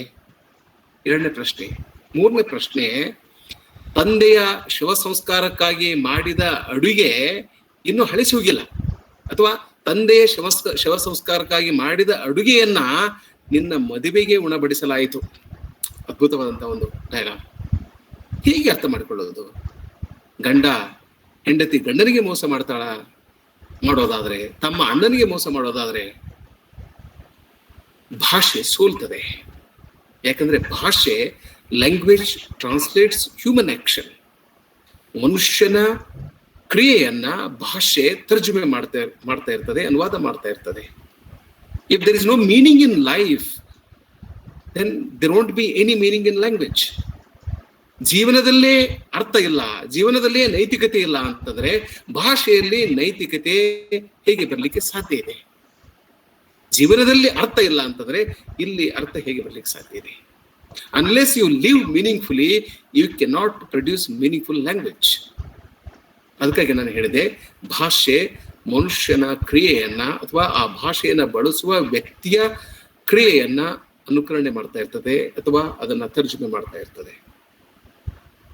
ಹೀಗಾಗಿ ಪೊಲೋನಿಯಸ್ ಅರಮನೆಯಲ್ಲಿ ಹ್ಯಾಮ್ಲೆಟ್ ತನ್ನ ಕೈಲಿ ಒಂದು ಪುಸ್ತಕ ಹಿಡ್ಕೊಂಡು ತಿರುಗಾಡ್ತಾ ಇರ್ತಾನೆ, ಆ ಕಡೆ ಈ ಕಡೆ ತಿರುಗಾಡ್ತಾ ಇರ್ತಾನೆ. ಪೊಲೋನಿಯಸ್ ಎದುರಿಗೆ ಬಂದು ಕೇಳ್ತಾನೆ, my lord, what are you reading? What are thou reading? ಏನ್ ಓದ್ತಾ ಇದ್ದೀರಿ ಪ್ರಭು ಅಂತ ಕೇಳಿದಾಗ ಅವನು ಹೇಳ್ತಾನೆ, ವರ್ಡ್ಸ್ ವರ್ಡ್ಸ್ ವರ್ಡ್ಸ್. ಶಬ್ದಗಳು ಶಬ್ದಗಳು ಶಬ್ದಗಳು, ಪದಗಳು ಪದಗಳು ಪದಗಳು. ಈ ಶಬ್ದಗಳಲ್ಲಿ ಅರ್ಥ ಇಲ್ಲ ಅನ್ಬೇಕಾಗಿದೆ ಅವನಿಗೆ. ಹೇಗೆ ಶಬ್ದದಲ್ಲಿ ಅರ್ಥ ಬರ್ಲಿಕ್ಕೆ ಸಾಧ್ಯ ಇದೆ? ತಮ್ಮ ಅಣ್ಣನನ್ನ ಕೊಲೆ ಮಾಡೋದಾದ್ರೆ, ಹೆಂಡತಿ ಗಂಡನನ್ನ ಕೊಲೆ ಮಾಡುವುದಾದ್ರೆ, ಕೊಲೆ ಮಾಡಿಸೋದಾದ್ರೆ ಶಬ್ದಗಳಲ್ಲಿ ಅರ್ಥ ಬರ್ಲಿಕ್ಕೆ ಹೇಗೆ ಸಾಧ್ಯ ಇದೆ? ಇದನ್ನ ನೀವು ಸಮಕಾಲೀನ ಸಂದರ್ಭದಲ್ಲಿ ಇಟ್ಟು ನೋಡಿ. ನಾವೆಲ್ಲ ಇಷ್ಟೆಲ್ಲ ಭಾಷಣ ಮಾಡ್ತಾ ಇದ್ದೇವೆ, ಇಷ್ಟೆಲ್ಲ ಬರಿತಾ ಇದ್ದೇವೆ, ವ್ಯಾಪಕವಾದಂತ ಒಂದು ಓದು ಬರಹ ಇಲ್ಲೆಲ್ಲ ನಡೆದಿದೆ. ಇಲ್ಲಿ ಎಷ್ಟು ಶಬ್ದಗಳಿದ್ದಾವೆ ಮತ್ತು ಎಷ್ಟು ಶಬ್ದಗಳಲ್ಲಿ ಅರ್ಥ ಇದೆ? ನಾನು ಒಂದು ದಿವಸದಲ್ಲಿ 100 ವಚನಗಳನ್ನ ಬರಿಬಹುದು, ಆದರೆ ಬಸವಣ್ಣನ ಒಂದು ವಚನದ ಸಾಲಿಗೆ ಸಮಾನವಾದ ಸಾಲು ಬರಲಿಕ್ಕೆ ಸಾಧ್ಯ ಇದೆಯಾ? ಇಲ್ಲ. ಯಾಕಂದ್ರೆ ಅಲ್ಲಿ ಮಾತು ಮತ್ತು ಕೃತಿ ಅವೆರಡು ಒಂದೇ ಆಗಿರ್ಬೇಕು. ಇಲ್ಲದೆ ಇದ್ರೆ ತಲೆದಂಡ ಅಂತಾನೆ ಬಸವಣ್ಣ, ತಲೆದಂಡ. ಈಗ ಹಾಗಾಗೋದಿಲ್ಲಲ್ಲ. ಸೊ ಬರೀ ಪದಗಳು, ನಾವು ಪದಗಳನ್ನ ಮಾತಾಡ್ತಾ ಇದ್ದೇವೆ, ಪದಗಳನ್ನ ಬರಿತಾ ಇದ್ದೇವೆ, ಪದಗಳನ್ನೇ ನಂಬಿದ್ದೇವೆ, ಅದರಲ್ಲಿ ಅರ್ಥ ಇಲ್ಲ. ನಾನು ಪ್ರೀತಿಸ್ತೀನಿ ಅಂದ್ರೆ doesn't mean that I love you. ನಾನು ನಿಮ್ಗೆ ಸಹಾಯ ಮಾಡ್ತೇನೆ ಅಂತಂದ್ರೆ it doesn't mean I help you. I trust you ಅಂತ ನಾನು ಹೇಳ್ತೇನೆ, ದೇವರಾಣಿಗೂ ನಾನು ನಿಮ್ಗೆ ನಂಬೋದಿಲ್ಲ. ಟ್ರಸ್ಟ್ ಮೀ ಅಂತ ನಾನು ಹೇಳ್ತೇನೆ, ನೀವು ನಾನು ಟ್ರಸ್ಟ್ ಮಾಡಿದ್ರೆ ನೀವು ಹಾಳಾಗಿ ಹೋಗೋದು ನಿಶ್ಚಿತ. ಯಾಕಂದ್ರೆ ನಾನು ನಿಮಗೆ ಮೋಸ ಮಾಡೇ ಮಾಡ್ತೇನೆ. ಈ ಮೋಸ, ವಂಚನೆ, ಕಪಟ, ನೀಚತನ, ದುಷ್ಟತನ, ಅಸೂಯೆ, ದ್ವೇಷ, ಮತ್ಸರ ಇವುಗಳನ್ನ ಬಚ್ಚಿಡ್ಲಿಕ್ಕೆ ನಾವು ಭಾಷೆಯನ್ನ ಬಳಸ್ತಾ ಇದ್ದೇವೆ. ಹೀಗಾಗಿ ಭಾಷೆ ಸೋಲ್ತಾ ಇದೆ, ನಾವು ಸೋಲ್ತಾ ಇದ್ದೀವಿ.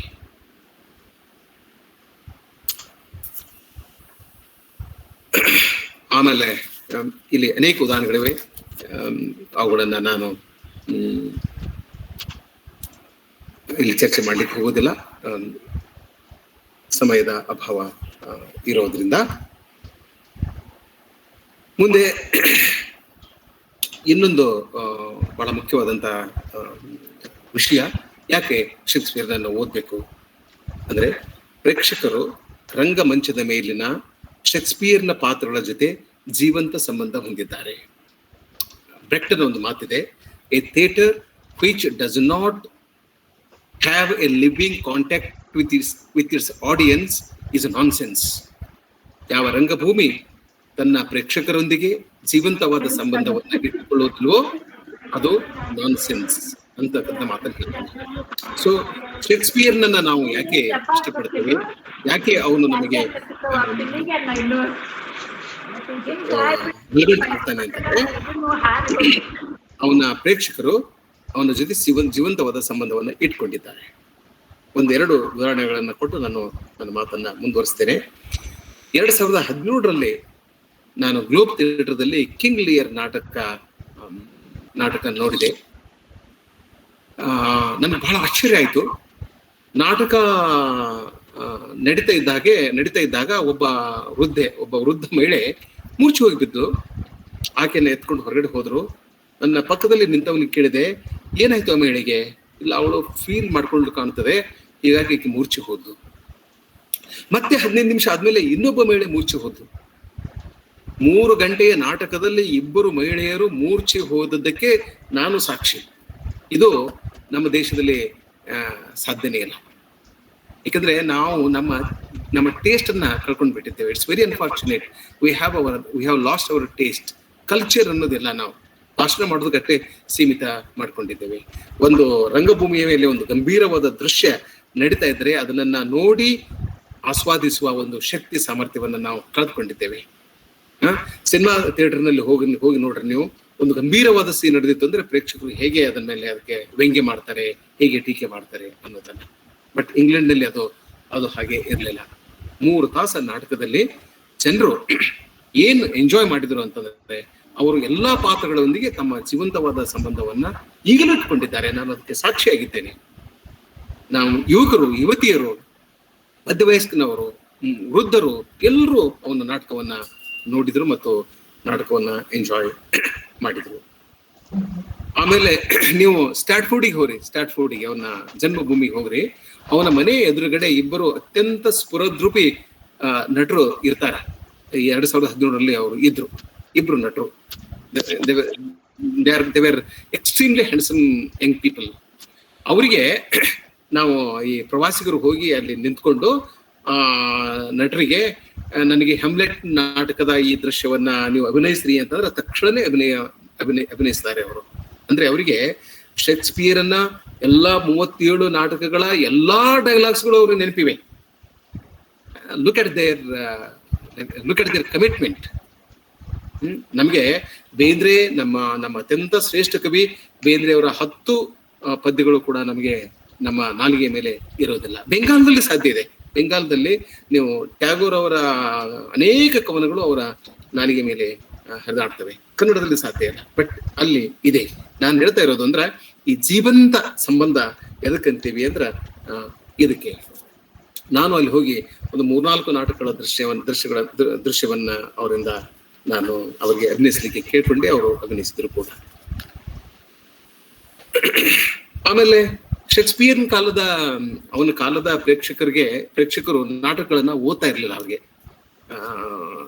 ಅವರು they were not reading his place.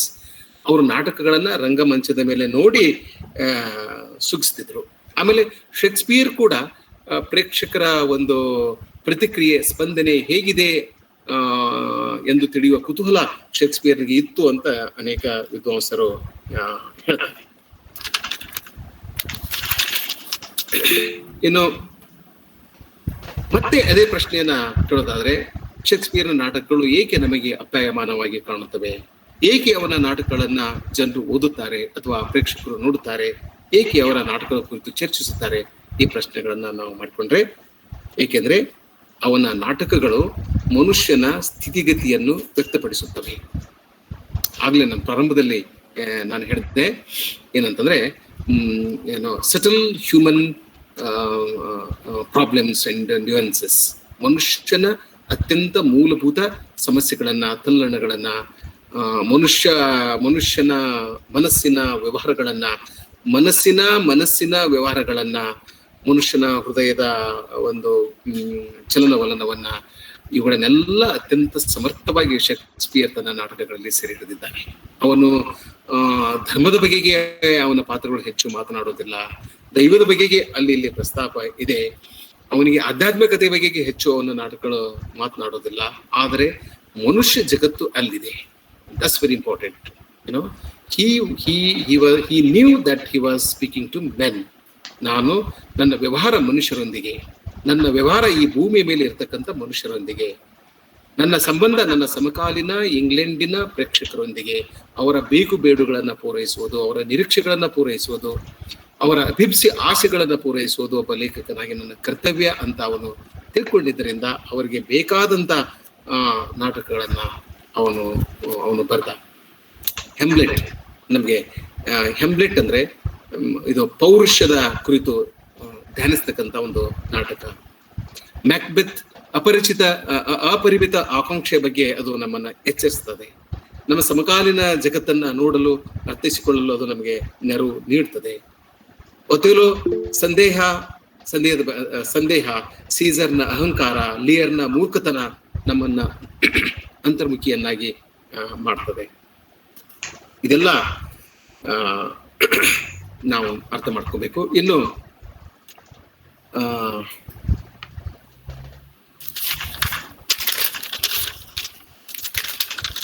ಇನ್ನೊಂದು 5 ನಿಮಿಷ ಟೈಮ್ ತಗೋಬಹುದು ಅಂತ ನಾನು ಅಂದ್ಕೊಂಡಿದ್ದೇನೆ. ಸಮಯ ಆಗ್ಲೇ 6 ಗಂಟೆ ಆಗಿದೆ. ಒಂದು 5 ನಿಮಿಷದಲ್ಲಿ ನಾನು ನನ್ನ ಮಾತನ್ನು ಮುಗಿಸ್ತೇನೆ, ಆಮೇಲೆ ಚರ್ಚೆ ಮಾಡೋಣ. ನಾನು ಮಾಡಿಕೊಂಡ ಪಟ್ಟಿ ಇನ್ನೂ ಬಹಳ ದೀರ್ಘ ಇದೆ. ಮತ್ತೊಂದು ಸಲ ನಿಮ್ಮನ್ನ ಈ ಮ್ಯಾಕ್ಬೆತ್ ನಾಟಕಗಳಿಗೆ 1-2 ಮಾತುಗಳನ್ನು ಹೇಳ್ಬೇಕು. ಇಟ್ಸ್ ಎ ಡಾರ್ಕ್ ಪ್ಲೇ ಅಂತ ಕರೀತಾರೆ ಅದಕ್ಕೆ ಕತ್ತಲೆಯ ನಾಟಕ ಅಂತಲಿಕ್ಕೆ ಆಗೋದಿಲ್ಲ. It's A dark play. ಇದು ಯಾಕೆ ಅಂತಂದ್ರೆ, ಆಧ್ಯಾತ್ಮಿಕತೆಯ ದೃಷ್ಟಿಯಿಂದ ಇದು ಕತ್ತಲೆಯ ನಾಟಕ ಅಲ್ಲ. ಈ ನಾಟಕದ ಬಹುತೇಕ ಘಟನೆಗಳು ಜರುಗುವುದು ರಾತ್ರಿಯ ಹೊತ್ತಿನಲ್ಲಿಯೇ. ನೀವು ನಾಟಕದ ಪ್ರಾರಂಭದಿಂದ ಅಂತ್ಯದವರೆಗೆ ನೀವು ಸೂಕ್ಷ್ಮವಾಗಿ ನೋಡ್ರಿ, ಎಲ್ಲಾ ಮುಖ್ಯ ಘಟನೆಗಳು ನಡೆಯೋದು ರಾತ್ರಿ ಹೊತ್ತಿನಲ್ಲೇ. ಕೆಲವು ದೃಶ್ಯಗಳು ಹಗಲು ಹೊತ್ತಿನಲ್ಲಿ ನಡೆದ್ರೂ ಕೂಡ ಅಲ್ಲೆಲ್ಲ ಮಿಸ್ಟ್ ಇರ್ತದೆ, ಅಥವಾ ಕೆಟ್ಟ ಹವಾಮಾನದಿಂದ ಎಲ್ಲ ಮಸಕಾಗಿರ್ತದೆ. ಅದು ಕೂಡ ಒಂದು ಸಂಕೇತ, ಅದು ಕೂಡ ಒಂದು ಇಟ್ಸ್ ಎನ್ ಇಮೇಜ್ ಅವರ ನಾಟಕದಲ್ಲಿ. ಮ್ಯಾಕ್ಬೆತ್ ಡಂಕನ್ನ ಕೊಲೆ ಮಾಡ್ತಾನೆ. ಡಂಕನ್ನ ಕೊಲೆ ಮಾಡಿ ರಾಜ ಆಗ್ಬೇಕು.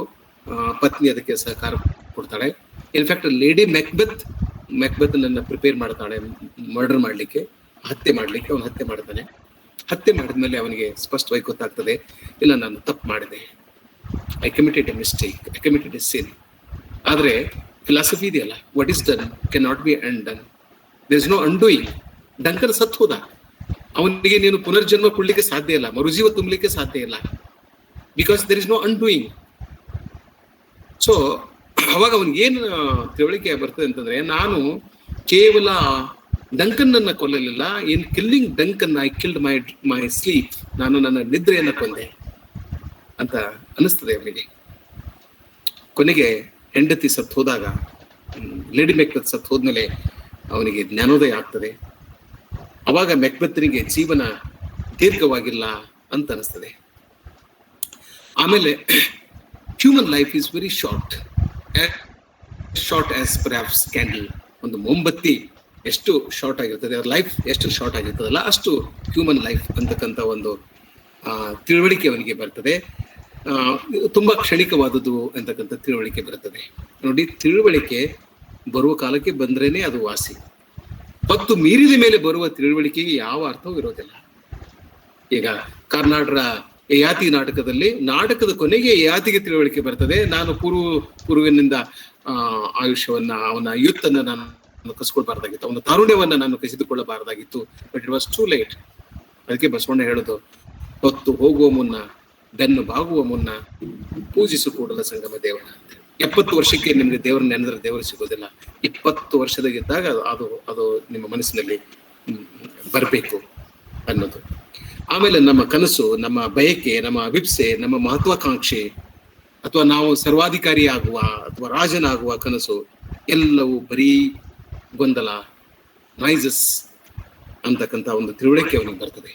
ಅವಾಗ ಅವನು ಅದ್ಭುತವಾದಂತ ಮಾತನ್ನ ಹೇಳ್ತಾನೆ. ಹೆಂಡತಿ ತೀರಿ ಹೋದಾಗ ಆಡ್ತಕ್ಕಂಥ ಮಾತು, tomorrow tomorrow and tomorrow and tomorrow creeps in this pretty pace from day to day to the last syllable of recorded time.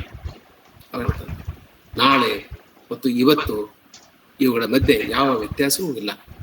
ಇವತ್ತು ಇದ್ದ ಹಾಗೆ ನಾಳೆ, ನಾಳೆ ಇದ್ದ ಹಾಗೆ ನಾಡಿದ್ದು. ಈ ಜೀವನ ಚಕ್ರ ಅಥವಾ ಈ ವಿಶ್ವ ಚಕ್ರ ಎಲ್ಲಿವರೆಗೆ ತಿರುಗ್ತಾ ಇದೆಯೋ ಅಲ್ಲಿವರೆಗೆ ಹೀಗೆ ದಿನಗಳು ಬರ್ತಾ ಇರ್ತವೆ, ದಿನಗಳು ಹೋಗ್ತಾ ಇರ್ತವೆ. ಇಲ್ಲಿ ಏನು ಅದ್ಭುತವಾದಂಥದ್ದು ಘಟಿಸೋದಿಲ್ಲ. ಒಂದು ನಿರಾಶೆ ಭಾವನೆ, ನಕಾರಾತ್ಮಕತೆ ಅವನ ಮನಸ್ಸಿನ ಮೇಲೆ ಬಂದು ಹೋಗ್ತದೆ.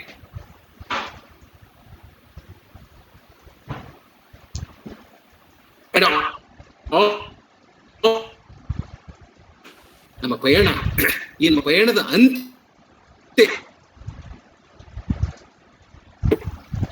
ಎಂಥದ್ದು? ಡಸ್ಟಿ ಡೆತ್, ಸಾವಿನಡೆಗೆ ನಮ್ಮ ಪಯಣ. ನೀನೇನು ಭಿಕ್ಷುಕನೋ, ನೀನು ಮಂತ್ರಿಯೋ, ನೀನು ಮುಖ್ಯಮಂತ್ರಿಯೋ, ಪ್ರಧಾನಮಂತ್ರಿಯೋ, ನೀನು ಗಂಡೋ, ನೀನು ಹೆಣ್ಣೋ, ನಿಂದು ಆ ಜಾತಿಯೋ ಈ ಜಾತಿಯೋ, ಎಲ್ಲರೂ ಹೊರಟಿರೋದು ಸಾವಿನಡೆಗೆ. ಸಾವಿನಡೆಗೆ ಅದೇ ನಮ್ಮ ಕೊನೆಯ stop. Out brief candle, life is but a walking shadow. Out brief candle. ಸತ್ ಹೋಗ್ಬಿಡ್ಬೇಕು. ಪತ್ನಿ ಸತ್ತದ್ದು ಹೇಳಿದಾಗ she should have died here after. ಅವಳು ಸತ್ತು ಹೋದ್ಲ, ಸಂತೋಷ ಆಯ್ತು ಅಂತ ಅವನಿಗೆ. ಅವಳು ಆತ್ಮಹತ್ಯೆ ಮಾಡಿಕೊಳ್ಳದೆ ಹೋಗಿದ್ದಿದ್ರೆ ಈಗ ಸತ್ತು ಹೋಗ್ಬಿಡ್ಬೇಕಾಗಿತ್ತು, ಈಗ ಸಾಯಲೇಬೇಕಾಗಿತ್ತು. ಸತ್ತು ಹೋದ್ಲಲ್ಲ, ಸಂತೋಷ. Out brief candle, life is but a walking shadow. There is no substance in it. ಇದೊಂದು ನೆರಳು. A poor player that struts and frets his hour upon the stage.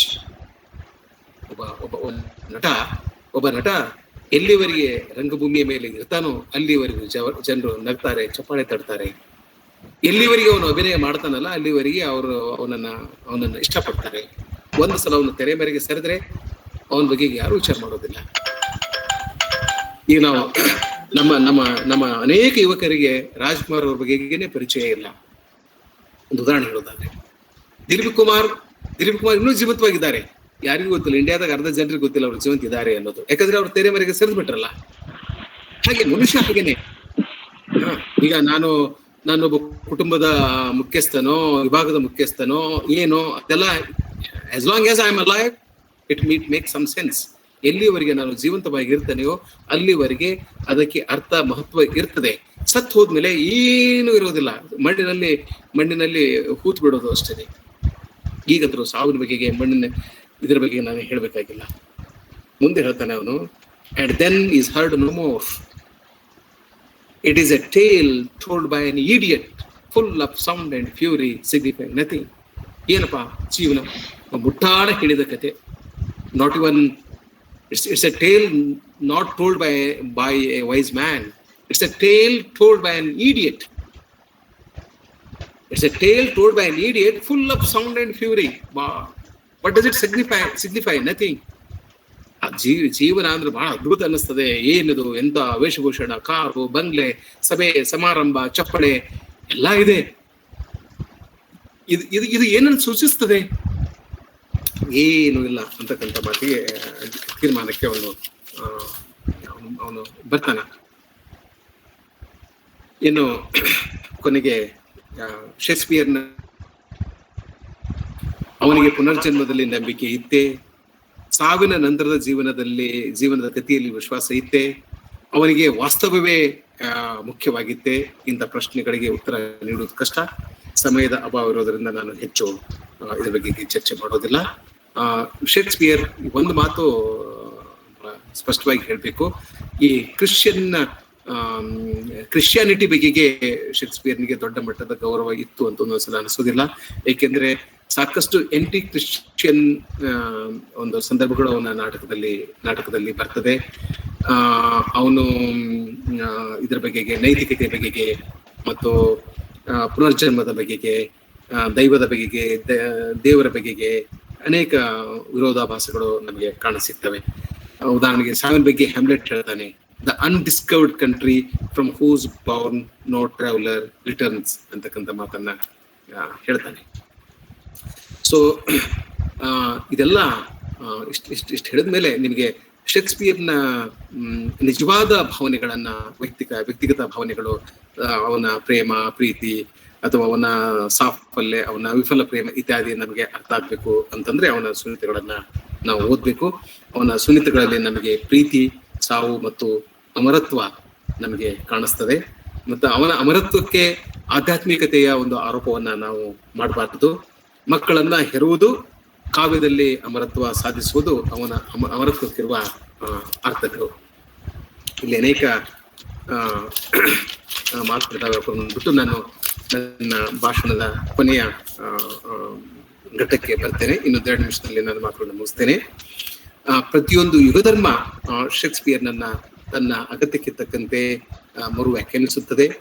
ಅವನು ಈಗಲೂ ಪ್ರಸ್ತುತ ಮತ್ತು ಎಲ್ಲ ಕಾಲಕ್ಕೂ ಪ್ರಸ್ತುತ, ಈ ಮಾತಿನಲ್ಲಿ ನನಗಂತರೂ ಸಂದೇಹ ಇಲ್ಲ.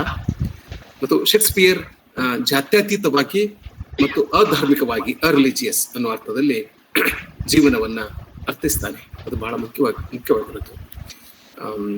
ಆಮೇಲೆ ಅವನು ಸ್ವತಂತ್ರ ವಿಚಾರವಾದಿ, ಲಿಬರಲ್ ಥಿಂಕರ್. ಅವನು ಯಾವ ಪಂಥಕ್ಕೂ ಮತ್ತು ಯಾವ ಸಿದ್ಧಾಂತಕ್ಕೂ ಕಟ್ಟು ಬಿದ್ದವನಲ್ಲ. ಹೀಗಾಗಿ ಅವನನ್ನ ಕಟ್ಟಿ ಹಾಕುವಲ್ಲಿ ಎಲ್ಲಾ ಪಂಥಗಳು ಮತ್ತು ಸಿದ್ಧಾಂತಗಳು ಸೋತಿಗೆ. ಇದ್ರ ಬಗ್ಗೆ ನಾನು ದೊಡ್ಡ ವಿವರಣೆ ಕೊಡ್ಲಿಕ್ಕೆ ಹೋಗುದಿಲ್ಲ. ಕೆಲವರು ಹೇಳ್ತಾರೆ ಅವನು ಈಸ್ ಎ ಕಲೋನಿಯಲ್ ರೈಟರ್, ಇನ್ನು ಕೆಲವರು ಅವನು ಪೋಸ್ಟ್ ಕಲೋನಿಯಲ್ ರೈಟರ್, ಕೆಲವರು ಅವನು ಆಂಟಿ ಫೆಮಿನಿಸ್ಟ್ ಅಂತಾರೆ.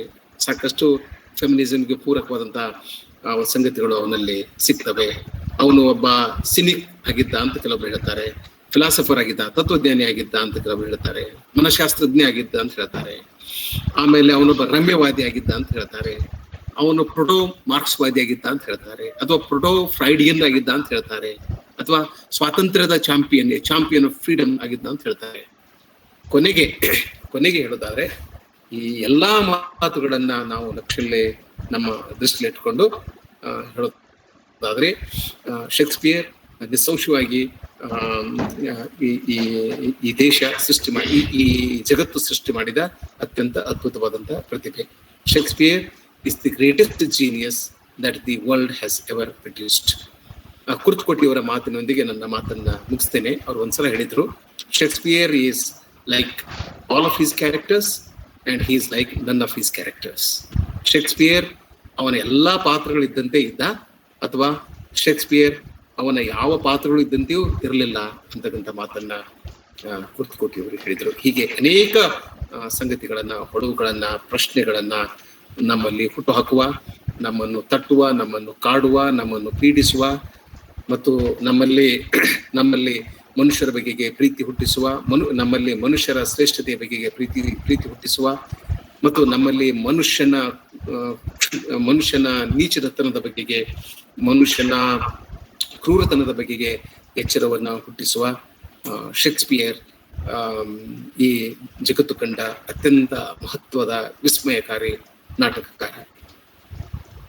ಎಲ್ಲರಿಗೂ ನಮಸ್ಕಾರ. ಸರ್, ಧನ್ಯವಾದಗಳು. ಈಗ ಪ್ರಾಸ್ತಾವಿಕವಾಗಿ ಮಾತನಾಡಬೇಕೆಂದು ಡಾಕ್ಟರ್ NS ಗುಂಡೂರ್, ಇಂಗ್ಲಿಷ್ ವಿಭಾಗದ ಮುಖ್ಯಸ್ಥರು, ದಾವಣಗೆರೆ ವಿಶ್ವವಿದ್ಯಾಲಯ, ಇವರಲ್ಲಿ ನಾನು ಕೇಳಿಕೊಳ್ಳುತ್ತೇನೆ. ಎಲ್ಲರಿಗೂ ನಮಸ್ಕಾರ. ವಿಲಿಯಂ ಶೇಕ್ಸ್ಪಿಯರ್ನ ಜನ್ಮದಿನದ ಅಂಗವಾಗಿ ಧಾರವಾಡ ಕಟ್ಟೆ ಉಪನ್ಯಾಸ ಮಾಲಿಕೆಯನ್ನು ಆಯೋಜಿಸಿದೆ. ಈ ಉಪನ್ಯಾಸ ಮಾಲಿಕೆಯಲ್ಲಿ ಹಲವಾರು ಜನ ವಿದ್ವಾಂಸರು ನಾಟಕ ರಂಗಭೂಮಿ ಜೊತೆ ತೊಡಗಿಕೊಂಡವರು ಮಾತನಾಡಿದ್ದಾರೆ. ನಮ್ಮ ತಿಳಿವಿನ ಕ್ಷಿತಜವನ್ನು ವಿಸ್ತಾರಗೊಳಿಸಿದ್ದಾರೆ. ಅದರಂತೆಯೇ ಇವತ್ತು ಕೂಡ ಪ್ರೊಫೆಸರ್ ಬಸವರಾಜ್ ಡೋಣೂರ್ ಅವರು ಶೇಕ್ಸ್ಪಿಯರ್ನ ಯಾಕೆ ಓದಬೇಕು ಅಂತ ಒಂದು ಬಹಳ ಮುಖ್ಯವಾದ ಪ್ರಶ್ನೆಯನ್ನು ಎತ್ತಿ ಆ ಪ್ರಶ್ನೆಗೆ ಸಮಂಜಸವಾದ ಉತ್ತರ ಕೊಡ್ಲಿಕ್ಕೆ ಪ್ರಯತ್ನ ಪಟ್ಟಿದ್ದಾರೆ. ಇವತ್ತಿನ ಈ ಪ್ರಶ್ನೆ ಕುರಿತು, ಈ ಉಪನ್ಯಾಸವನ್ನ ಕುರಿತು ಮಾತನಾಡೋಕ್ಕಿಂತ ಮೊದಲು ಇನ್ನೊಂದು ಮಾತು ಹೇಳ್ಬೇಕು. ನನಗೇನು ಅಂತಂತಂದ್ರೆ, ಧಾರವಾಡ ಕಟ್ಟೆ ಶೇಕ್ಸ್ಪಿಯರ್ನ ಬಗ್ಗೆ ಈ ರೀತಿ ಉಪನ್ಯಾಸ ಮಾಲಿಕೆಯನ್ನ ಏರ್ಪಡಿಸಿದ್ದಕ್ಕಿನ ಧಾರವಾಡ ಕಟ್ಟೆ ಅಂತ ಅನ್ನುವ ಒಂದು ಗುಂಪು ಹುಟ್ಕೊಂಡಿದ್ದೆ ನಮ್ಮೆಲ್ಲರ ಸುದೈವ ಅಂತ ಹೇಳ್ತಾರೆ. ನಾವು ಎಲ್ಲ ಅವಾಗ ಧಾರವಾಡಕ್ಕೆ ಬಂದಾಗಿನ ಧಾರವಾಡ ಇವತ್ತು ಇಲ್ಲ. ನಾವು ಶೇಕ್ಸ್ಪಿಯರ್ನ ಹೆಂಗ ಪುನರ್ ನಿರ್ಮಾಣ ಮಾಡ್ತಾ ಇದ್ದೇವಲ್ಲ, ರೀಕನ್ಸ್ಟ್ರಕ್ಟ್ ಮಾಡ್ತಾ ಇದ್ದೇವಲ್ಲ, ಆ ರೀತಿ ಧಾರವಾಡದ ಒಂದು ಇಂಟೆಲೆಕ್ಚುವಲ್ ಟ್ರೆಡಿಷನ್ ಅನ್ನ ನಾವು ರೀಕನ್ಸ್ಟ್ರಕ್ಟ್ ಮಾಡಬೇಕಾದ ಕಾಲ ಇರೋದ್ರಿಂದ ಮೊದಲು ನಾನು ಈ ಧಾರವಾಡ ಕಟ್ಟೆಯ ಎಲ್ಲ ಪದಾಧಿಕಾರಿಗಳಿಗೂ ಮತ್ತು ಎಲ್ಲ ಸದಸ್ಯರಿಗೂ ನನ್ನ ಅಭಿನಂದನೆಗಳನ್ನ ಸಲ್ಲಿಸ್ತಾ ಇದ್ದೇನೆ. ಇದನ್ನ ಯಾಕೆ ನಾನು ಹೇಳ್ಬೇಕಾಗಿತ್ತು ಅಂತಂತಂದ್ರೆ, ಈ ಧಾರವಾಡ ಕಟ್ಟೆ ಮತ್ತು ನಮ್ಮ ಧಾರವಾಡದ ಪರಂಪರೆಯನ್ನ ನೆನಪಿಸ್ತತಿ. ಬೇಂದ್ರೆ ಅವರು ಕೂಡ ಪುಣೆಯಿಂದ ಧಾರವಾಡಕ್ಕೆ ಬಂದಾಗ ಗೆಳೆಯರ ಗುಂಪನ್ನ ಕಟ್ಟಿದ್ರು. ಈ ರೀತಿ ಹಲವಾರು ಗುಂಪುಗಳು ಧಾರವಾಡದೊಳಗೆ, ಇಡೀ ಕರ್ನಾಟಕ ಕಾಲೇಜ್ನೊಳಗೆ ಎಷ್ಟೆಷ್ಟೋ ಕ್ರಿಯೇಟಿವ್ ರೆಸ್ಪಾನ್ಸ್ ಕ್ಲಬ್ನಂತ ಅಂತ ಕ್ಲಬ್ಗಳಿಂದ ಹಿಡಿದು ಎಷ್ಟೋ ಗುಂಪುಗಳು ಧಾರವಾಡನ ಕಂಡಿದೆ. ಮತ್ತು ಆ ಪರಂಪರೆಯ ಮುಂದುವರಿಕೆಯಾಗಿ ನಾನು ಧಾರವಾಡ ಕಟ್ಟೆಯನ್ನ ನೋಡ್ತೇನೆ. ಇಷ್ಟು ಮಾತು ಯಾಕೆ ಹೇಳ್ಬೇಕಾಗಿತ್ತು ನನಗೆ ಏನಂತಂದ್ರೆ, ಇವತ್ತಿನ ಉಪನ್ಯಾಸ ನೀಡಿದ ಪ್ರೊಫೆಸರ್ ಬಸವರಾಜ್ ಡೋಣೂರ್ ಅವರು ಕೇವಲ ಒಂದು ಒಳ್ಳೆ ಉಪನ್ಯಾಸ ನೀಡಿ ನಮಗೆ ಸಹಾಯ ಮಾಡ್ತಾ ಇಲ್ಲ, ಈ ರೀತಿಯ ಒಂದು ದೊಡ್ಡ ವೇದಿಕೆಯನ್ನ ನಮಗೆಲ್ಲರಿಗೂ ಕೊಟ್ಟು ಧಾರವಾಡದಿಂದ ನಮ್ಮಂತವ್ರು ದೂರ ಹೋದವ್ರನ್ನ ಒಂದ್ ಕಡೆ ಧಾರವಾಡಕ್ಕೆ ಅವರು ನಮ್ಮನ್ನ ಬೆಸಿತಿದಾರಲ್ಲ, ಆ ಕೆಲಸಕ್ಕಾಗಿ he is N astonishing organiser. ಬಹಳ ನನ್ಗೆ ಖುಷಿ ಆಗೋದೇನು ಅಂತಂತಂದ್ರೆ, ಶೇಕ್ಸ್ಪಿಯರ್ನ ಬಗ್ಗೆ ಬಹಳ ಮಾತನಾಡೋರು ಇದಾರೆ, ಇದು ಮಾಡೋರಿದ್ದಾರೆ, ಬಟ್ ಈ ರೀತಿಯ ಒಂದು ಒಂದು ಎನ್ವೈರನ್ಮೆಂಟ್ ಅನ್ನ ಅವರು ನಮಗೆ ಕಟ್ಟಿ ಕೊಡ್ತಾ ಇದಾರಲ್ಲ, ಆ ಕಾರಣಕ್ಕಾಗಿ ನಾನು ಮೊದಲು ಅವರಿಗೆ ಅಭಿನಂದನೆಯನ್ನ ಸಲ್ಲಿಸ್ತೇನೆ. ಐ ಆಮ್ ರಿಯಲಿ ನನಗೆ ಬಹಳ ಅಂತಂತಂದ್ರೆ ಈ ಆರ್ಗನೈಸಿಂಗ್ ಕೆಪಾಸಿಟಿ ಬಗ್ಗೆ ನನಗೆ ಬಹಳ ಕುತೂಹಲ ಅನಿಸಿದೆ. ಅದಕ್ಕಾಗಿ ಅವ್ರಿಗೆ ಅವರು ಆ ಕಾರಣಕ್ಕಾಗಿ ಬರೇ ಗುಲ್ಬರ್ಗಾದ CUK ಪ್ರಾಮಿಸ್ ಅಷ್ಟೇ ಅಲ್ಲ, ಅವರು he is promising to Dharwad intellectual culture and contemporary Kannada intellectual life. Sir, ನಿಮ್ಮಿಂದ ನಾವು ಬಹಳ ನಿರೀಕ್ಷೆನ ಇಟ್ಕೊಂಡಿದ್ದೇವೆ. Your a promise, your a hope of our reviving intellectual tradition, especially in Dharwad. ಇನ್ನು ಮತ್ತು ಅವರ ಉಪನ್ಯಾಸಕ್ಕೆ ಬರೋದಾದ್ರೆ ಒಂದು ಮಾತು ಹೇಳಬೇಕು. ಅವ್ರ ಗುರುಗಳೇ ಕುರ್ತಕೋಟಿಯವರು ಒಂದು ಲೇಖನದಲ್ಲಿ ಹೇಳ್ತಾರೆ, ಈ ನಮ್ಮ ಭಾರತೀಯ ಪರಂಪರೆಯಲ್ಲಿ ಮೊದಲು ಈ ರೀತಿಯ ಇಂಟೆಲೆಕ್ಚುವಲ್ ಡಿಸ್ಕೋರ್ಸಸ್ಗಳು ಏನಿರ್ತಿದ್ವಲ್ಲ, ಅವು ಭಾಷೆ ರೂಪದಲ್ಲಿ ಇರ್ತಿದ್ವು. ನಮಗೆ ಯಾವಾಗ ಆಧುನಿಕತೆ ಅನ್ನೋದು ಬಂತಲ್ಲ, ಅವಾಗ ವಿಮರ್ಶೆಯ ಪ್ರಕಾರ ಅನ್ನೋದು ಬಂತು. ಅದರ ಮುಖ್ಯ ಜೀವಾಳ ಯಾವುದು ಅಂತಂತಂದ್ರ ಪ್ರಶ್ನೆ ಮತ್ತು ಉತ್ತರ. ಯಾವಾಗ್ಲೂ ವಿಮರ್ಶೆ ಅನ್ನೋದು ಒಂದು ಲೇಖನ ರೂಪವನ್ನ ಪಡಿತು ನಮ್ಮಲ್ಲಿ. ಅದು ಯಾವಾಗ್ಲೂ literary criticism is always written in an essay form. ಇವತ್ತಿನ ಉಪನ್ಯಾಸ ಕೂಡ ಅದು ಮಾತನಾಡೋದ ಆಗಿದ್ರೂ ಕೂಡ ಅದು ಒಂದು ಎಸ್ಸೆ ಫಾರ್ಮ್ ಬಂದಿತ್ತು. ಅಂದ್ರೆ ಬರೆದ್ರು ಒಂದು ಎಸ್ಸೆ ಏನಾಗ್ಬೇಕು ಆ ರೀತಿ ಇತ್ತಲ್ಲ. ಅದಕ್ಕೆ ಅವರ ಗುರುಗಳು ಹೇಳಿದಂತೆ ಅವರು ಬಹಳ ಅದಕ್ಕೆ ನಿಷ್ಠೆಯಿಂದ ಆ ಪ್ರಶ್ನೆಯನ್ನ ಒಂದು ಬಹಳ ಮುಖ್ಯವಾದ ಒಂದು ಪ್ರಶ್ನೆಯನ್ನ ಎತ್ತಿ ಆ ಪ್ರಶ್ನೆಗೆ ಇನ್ನೂ ಅವ್ರ ಕಡೆ ಹಲವಾರು ಉತ್ತರಗಳಿದ್ವು. ಸಮಯದ ಅಭಾವದಿಂದ ಅದನ್ನೆಲ್ಲ ಅವರು ಹೇಳಲಿಕ್ಕೆ ಆಗ್ಲಿಲ್ಲ. ಆ ಎಲ್ಲಾ ಪ್ರಶ್ನೆಗಳಿಗೂ ಟೆಕ್ಸ್ಟುವಲ್ ಎವಿಡೆನ್ಸ್ ಮತ್ತು ಅವರ ಸ್ವಂತ ಅನುಭವಗಳು, ಇಂಗ್ಲೆಂಡ್ ಹೋಗಿ ಅವ್ರು ನೋಡಿದ್ದು, ಅವರು ಈ ಜಗತ್ತನ್ನ ಇವತ್ತು ಸದ್ಯದ ಕರ್ನಾಟಕವನ್ನ ನೋಡುವುದು, ಸಮಕಾಲೀನ ಪರಿಸ್ಥಿತಿಗೆ ಹೊಂದಿಸಿ ಬಹಳ ಚೆನ್ನಾಗಿ ನಮಗೆ ತಿಳಿಯುವ ಹಾಗೆ ಮತ್ತು ನಮ್ಮ ಅನುಭವಗಳನ್ನ ನಮಗೆ ಅರ್ಥ ಮಾಡಿಸಿಕೊಳ್ಳುವ ಹಾಗೆ ಅವರು ಇವತ್ತು ಮಾತನಾಡಿದ್ದಾರೆ. ಸೊ ಆ ಕಾರಣದಿಂದ ಈ ಪ್ರಶ್ನೆ ನಮಗೆ ಬಹಳ ಮುಖ್ಯ ಆಗ್ತದೆ. ಅವರು ಒಂದು ಒಳ್ಳೆ ಪ್ರಶ್ನೆಯನ್ನ ಎತ್ತಿದ್ದಾರೆ. ಅವ್ರ ಪ್ರಕಾರ ಯಾಕೆ ನಾವು ಶೇಕ್ಸ್ಪಿಯರ್ನ ಓದ್ಬೇಕು ಅಂತಂತಂದ್ರೆ ಅವರು ಒಂದು ಮಾತು ಹೇಳಿದ್ರು. ಏನು ಅಂತಂತಂದ್ರೆ ಶೇಕ್ಸ್ಪಿಯರ್ನಿಗೆ ಒಂದು ಸ್ಪಷ್ಟತೆ ಇತ್ತು, ನಿಖರತೆ ಇತ್ತು. ಯಾವುದ್ರ ಬಗ್ಗೆ ಅಂತಂತಂದ್ರೆ ಲೈಫ್ ಬಗ್ಗೆ, ತಮ್ಮ ಜೀವನದ ಬಗ್ಗೆ. ಆ ನಂತರ ಅವರು ಅವ್ರನ್ನ ಯಾಕೆ, ಎರಡನೇ ಕಾರಣ ಯಾಕೆ ಅಂತಂತಂದ್ರೆ ಅವರ ಲೋಕಪ್ರಿಯತೆ, ಬಹಳ ಪಾಪ್ಯುಲರ್ ಆದ ರೈಟರ್. ಎಷ್ಟರ ಮಟ್ಟಿಗೆ ಅಂತಂತಂದ್ರೆ ಇವತ್ತಿನ ನಮ್ಮ ಸಿನಿಮಾಗಳು ಕೂಡ, ಸಿನಿಮಾದ ಪ್ಲಾಟ್ಗಳು ಮತ್ತು ಎಷ್ಟೋ ಡೈಲಾಗ್ಸ್ಗಳು ಶೇಕ್ಸ್ಪಿಯರ್ನಿಂದ ಇನ್ಸ್ಪೈರ್ಡ್ ಆಗಿದ್ದಾವೆ ಅನ್ನೋ ಮಾತನ್ನ ಹೇಳಿದ್ರು.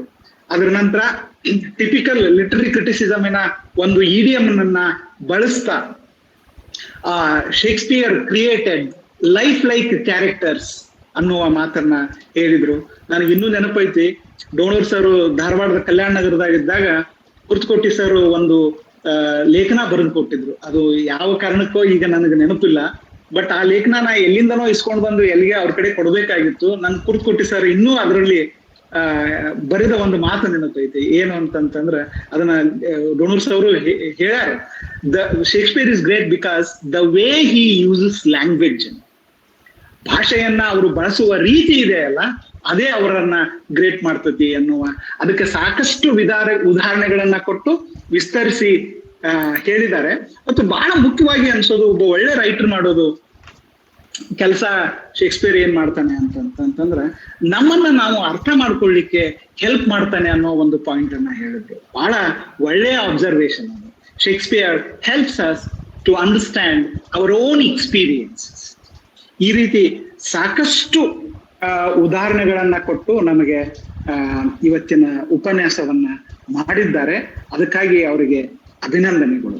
ಆದ್ರೆ ನನಗನ್ಸೋ ಮಟ್ಟಿಗೆ ನಾನೊಬ್ಬ ಅಕಾಡೆಮಿಕ್ ಆಗಿ, ಒಬ್ಬ ರಿಸರ್ಚರ್ ಆಗಿ, ಯೂನಿವರ್ಸಿಟಿಯ ಇಲ್ಲಿಯ ನನ್ನ ವೃತ್ತಿಗೆ ಅನುಗುಣವಾಗಿ ನಾನು ಅವರು ಹೇಳಿದ ಇದು ಎಲ್ಲಾ ಅಂಶಗಳನ್ನ ಒಂದ್ ಸ್ವಲ್ಪ ಥಿಯರೈಸ್ ಮಾಡ್ಲಿಕ್ಕೆ ಪ್ರಯತ್ನ ಮಾಡ್ತೇನೆ. ಯಾಕಂದ್ರೆ ನನ್ನ ಕೆಲಸ ಅದು. ಏನು ಥಿಯರೈಸ್ ಅಂತಂದ್ರೆ ಏನಿಲ್ಲ, ಈ ಎಲ್ಲಾ ಅಂಶಗಳನ್ನ ನಾವು ಒಂದು ಥಿಯರಟಿಕಲ್ ಕಾನ್ಸೆಪ್ಟ್ ನಲ್ಲಿ ಹಿಡಿಲಿಕ್ಕೆ ಪ್ರಯತ್ನ ಮಾಡ್ತೇನೆ. ಏನು ಅಂತಂತಂದ್ರೆ ಶೇಕ್ಸ್ಪಿಯರ್ ಯಾಕೆ ಗ್ರೇಟ್ ಮತ್ತು ಅವನನ್ನ ನಾವು ಯಾಕೆ ಓದಬೇಕು,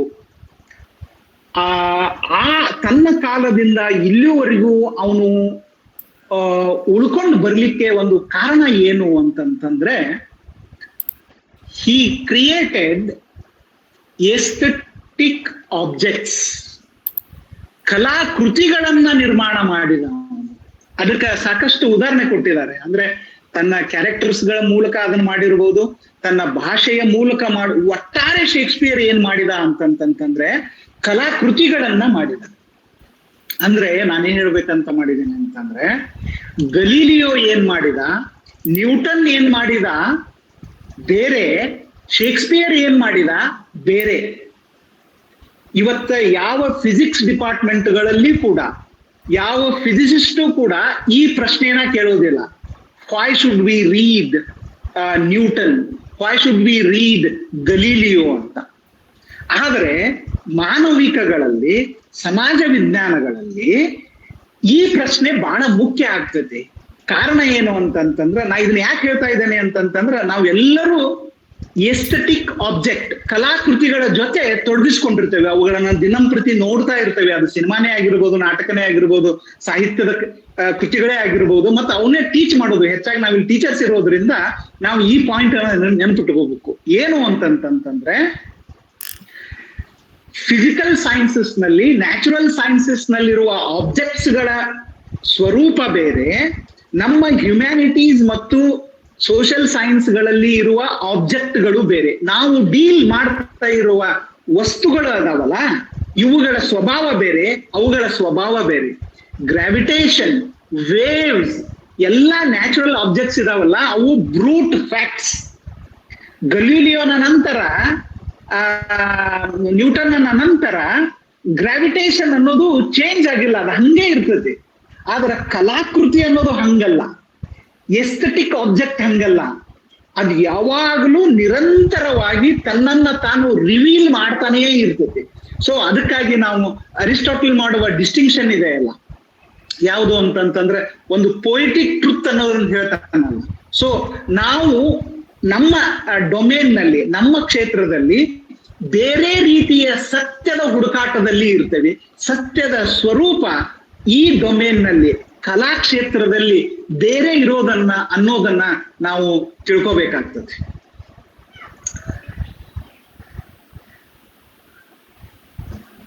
ಒಂದ್ ನಿಮಿಷ, ಸಾರಿ, there is some problem with my ಹಾಗಾಗಿ ನಾನು ಏನು ಹೇಳ್ತಾ ಇದ್ದೇನೆ ಅಂತಂದ್ರೆ, ಶೇಕ್ಸ್ಪಿಯರ್ ಯಾಕೆ ನಮ್ಗೆ ಇನ್ನೂವರೆಗೂ ರೆಲೆವೆಂಟ್ ಆಗ್ತಾನ, ಯಾಕೆ ನಾವು ಓದಬೇಕು ಅಂತಂತಂದ್ರೆ, he created marvelous objects, ಬಹಳ ಅದ್ಭುತವಾದ ಕಲಾಕೃತಿಗಳನ್ನ ಸೃಷ್ಟಿ ಮಾಡಿದ್ದಾರೆ. ಅವನ ಕಥೆಗಳೆಲ್ಲರಿಗೂ ಆ ಇಂಗ್ಲೆಂಡ್ ನಿಂದ ಹಿಡಿದು ಇಲ್ಲಿವರೆಗೂ ನಮ್ಗೆ ಅವನ ಕಥೆಗಳು, ಅವನ ಪ್ಲಾಟ್ ನಮ್ಗೆ ಗೊತ್ತಿದ್ದಿದ್ದೆ. ಬಟ್ ಆ ಕಥೆಗಳು, ಆ ರಾ ಮಟೀರಿಯಲ್ ನ ತಗೊಂಡು ಅವನು ಏನ್ ಮಾಡ್ತಾನೆ ಅಂತಂತಂದ್ರೆ ಕಲಾಕೃತಿಗಳನ್ನ ಅವನು ಮಾಡ್ತಾ ಇದ್ದಾನೆ. ಆ ಕಾರಣಕ್ಕಾಗಿ ನಾವು ಅವನ ಜೊತೆ ಇದನ್ನೇ ವಿಸ್ತಾರವಾಗಿ ಪ್ರೊಫೆಸರ್ ಡೋಣೂರ್ ಅವರು ಬಹಳ ಚೆನ್ನಾಗಿ ಹೇಳಿದ್ದಾರೆ. ಅವರ ಕೊಟ್ಟ ಎಲ್ಲಾ ಉದಾಹರಣೆಗಳಿಗೂ ನಾನೊಂದು ಕನ್ಸೆಪ್ಚುವಲ್ ಫ್ರೇಮ್ವರ್ಕ್ ಅನ್ನ ಕೊಡ್ತಾ ಇದ್ದೇನೆ. ಅಂತಂತಂದ್ರೆ ಅವನ ಬಳಸುವ ಭಾಷೆ ಇರಬಹುದು, ಅವನ ಎಲ್ಲ ಕಲೆಯ ಕೌಶಲ್ಯ ಏನೆಲ್ಲ ಪ್ರೊಫೆಸರ್ ಡೋಣೂರ್ ಅವರು ಹೇಳಿದಾರಲ್ಲ, ಅದೆಲ್ಲವೂ ಮಾಡಿದ್ದು ಏನು ಅಂತಂತಂದ್ರೆ, ಕೊನೆಗೂ ಹಿ created aesthetic, creative, artistic objects. ಆ ಕಾರಣದಿಂದ ಅವು ನಮಗೆ ಆ ಸಂಬಂಧವನ್ನ ನಾವು ಇವತ್ತು ನೋಡಬೇಕಾಗ್ತದೆ. ಮತ್ತೆ ಇನ್ನೊಂದು ಮಾತು ಅವರು ಹೇಳಿದ್ರು ಅಂತಂದ್ರೆ, ಶೇಕ್ಸ್ಪಿಯರ್ನಂತ ಒಬ್ಬ ರೈಟರೇ ಇಲ್ಲ ಅಂತೇಳಿ. ಇಲ್ಲಿ ಒಂದು ಸಣ್ಣ ಒಂದು ಕ್ಲಾರಿಫಿಕೇಶನ್ ಅನ್ನ ನಾನು ಕೊಡ್ಬೇಕಾಗ್ತದೆ. ಏನು ಅಂತಂತಂದ್ರೆ, ನಮ್ಮ ಸುತ್ತಮುತ್ತಲನೆ ಶೇಕ್ಸ್ಪಿಯರ್ನಕ್ಕಿನ ಅದ್ಭುತವಾದ ಕಥೆಗಳನ್ನ ಹೇಳುವ ವಿವಿಧ ಫಾರ್ಮ್ಗಳಲ್ಲಿ, ಮೊನ್ನೆ ತಾನೇ ಒಂದು ನಾನು ಮರಾಠಿ ಫಿಲ್ಮ್ ಅನ್ನ ನೋಡಿದೆ, ಸೈಕಲ್ ಅಂತೇಳಿ. ಅದ್ಭುತ, ಎಷ್ಟರ ಮಟ್ಟಿಗೆ ಅಂತಂದ್ರೆ ಶೇಕ್ಸ್ಪಿಯರ್ಗೂ ಅದನ್ನ ಮಾಡಕ್ ಆಗೋದಿಲ್ಲ. ಅಂತ ಅದ್ಭುತ ಕಲಾಕೃತಿಗಳನ್ನ ಕೊಡುವ ಕಲಾವಿದರು, ಡೈರೆಕ್ಟರ್ಸ್, ರೈಟರ್ಸ್ ನಮ್ಮಲ್ಲಿ ಇದಾರೆ, ಇಲ್ಲ ಅಂತಲ್ಲ. ಆದ್ರೆ ಅವರು ಶೇಕ್ಸ್ಪಿಯರ್ನ ಸಾಲಿಗೆ ನಿಲ್ಲೋದಿಲ್ಲ. ಯಾಕೆ ಅಂತಂತಂದ್ರೆ, ಅಂತ ಕಲಾಕೃತಿನ ಒಂದು ಭಾಳ ಅಂದ್ರೆ ಎರಡನ್ನ ಕೊಟ್ಟು ಅವ್ರದ್ದು ಕಸರತ್ತು ಮುಗಿದು ಹೋಗ್ತದೆ. ಶೇಕ್ಸ್ಪಿಯರ್ ಹಂಗಲ್ಲ, ಅಂತ ಕಲಾಕೃತಿಗಳನ್ನ ಬಹಳ ನಿರಂತರವಾಗಿ ಕೊಟ್ಟಿದ್ದಾನೆ. ಸೊ ಅವ ಯಾಕೆ ನಮಗೆ ಮುಖ್ಯ ಆಗ್ತಾನೆ ಅಂತಂತಂದ್ರೆ, because of his breadth and prolific ಔಟ್ಪುಟ್ಟಿಗಾಗಿ. ಆ ಕಾರಣಕ್ಕಾಗಿ ನಮಗೆ ಶೇಕ್ಸ್ಪಿಯರ್ ಮತ್ತು ಮುಖ್ಯ ಆಗ್ತಾನ ಅಂತ ಹೇಳಬೇಕು. ಮತ್ತು ಇನ್ನೊಂದು ಒಂದು ಕೊನೆಯ ಒಂದು ಪಾಯಿಂಟ್ ಹೇಳೋದು ಏನು ಅಂತಂತಂದ್ರೆ, ಶೇಕ್ಸ್ಪಿಯರ್ನ ಪ್ರತಿಭೆ ಎಷ್ಟು ಮುಖ್ಯವೋ ಶೇಕ್ಸ್ಪಿಯರ್ನ ಕಾಲಘಟ್ಟ ಅಂದ್ರೆ ನಾವು ಮಾಡಬೇಕಾಗ್ತದೆ. ಅಂತಂದ್ರೆ 18ನೇ ಮತ್ತು 19ನೇ ಶತಮಾನದಲ್ಲಿ ಶೇಕ್ಸ್ಪಿಯರ್ನ ಪಾಪ್ಯುಲಾರಿಟಿ ಸ್ವಲ್ಪ ಇಂಗ್ಲೆಂಡ್ ನಲ್ಲೇ ಕಡಿಮೆ ಆಗಿತ್ತು. ಯಾಕಂತಂದ್ರೆ ಆವಾಗ ಕಾದಂಬರಿಯ ಕಾಲ, ಮತ್ತು ಶೇಕ್ಸ್ಪಿಯರ್ ಉಳಿದ ಎಲ್ಲಾ ಬೇರೆ ಬೇರೆ ದೇಶಗಳಿಗೂ ಬೇರೆ ಬೇರೆ ಸಂಸ್ಕೃತಿಗಳಿಗೂ ಹೋಗಿದ್ದರ ಹಿಂದೆ ಒಂದು ಕಲ್ಚರಲ್ ಕಾಂಟೆಕ್ಸ್ಟ್ ಇದೆ. ಈಗ ನಾವು ಕೆಲವೊಂದಿಷ್ಟು ಪುಸ್ತಕಗಳನ್ನ ನೋಡಿದ್ದೇವೆ, ಶೇಕ್ಸ್ಪಿಯರ್ ಇನ್ ಇಂಡಿಯಾ ಅಂತೇಳಿ.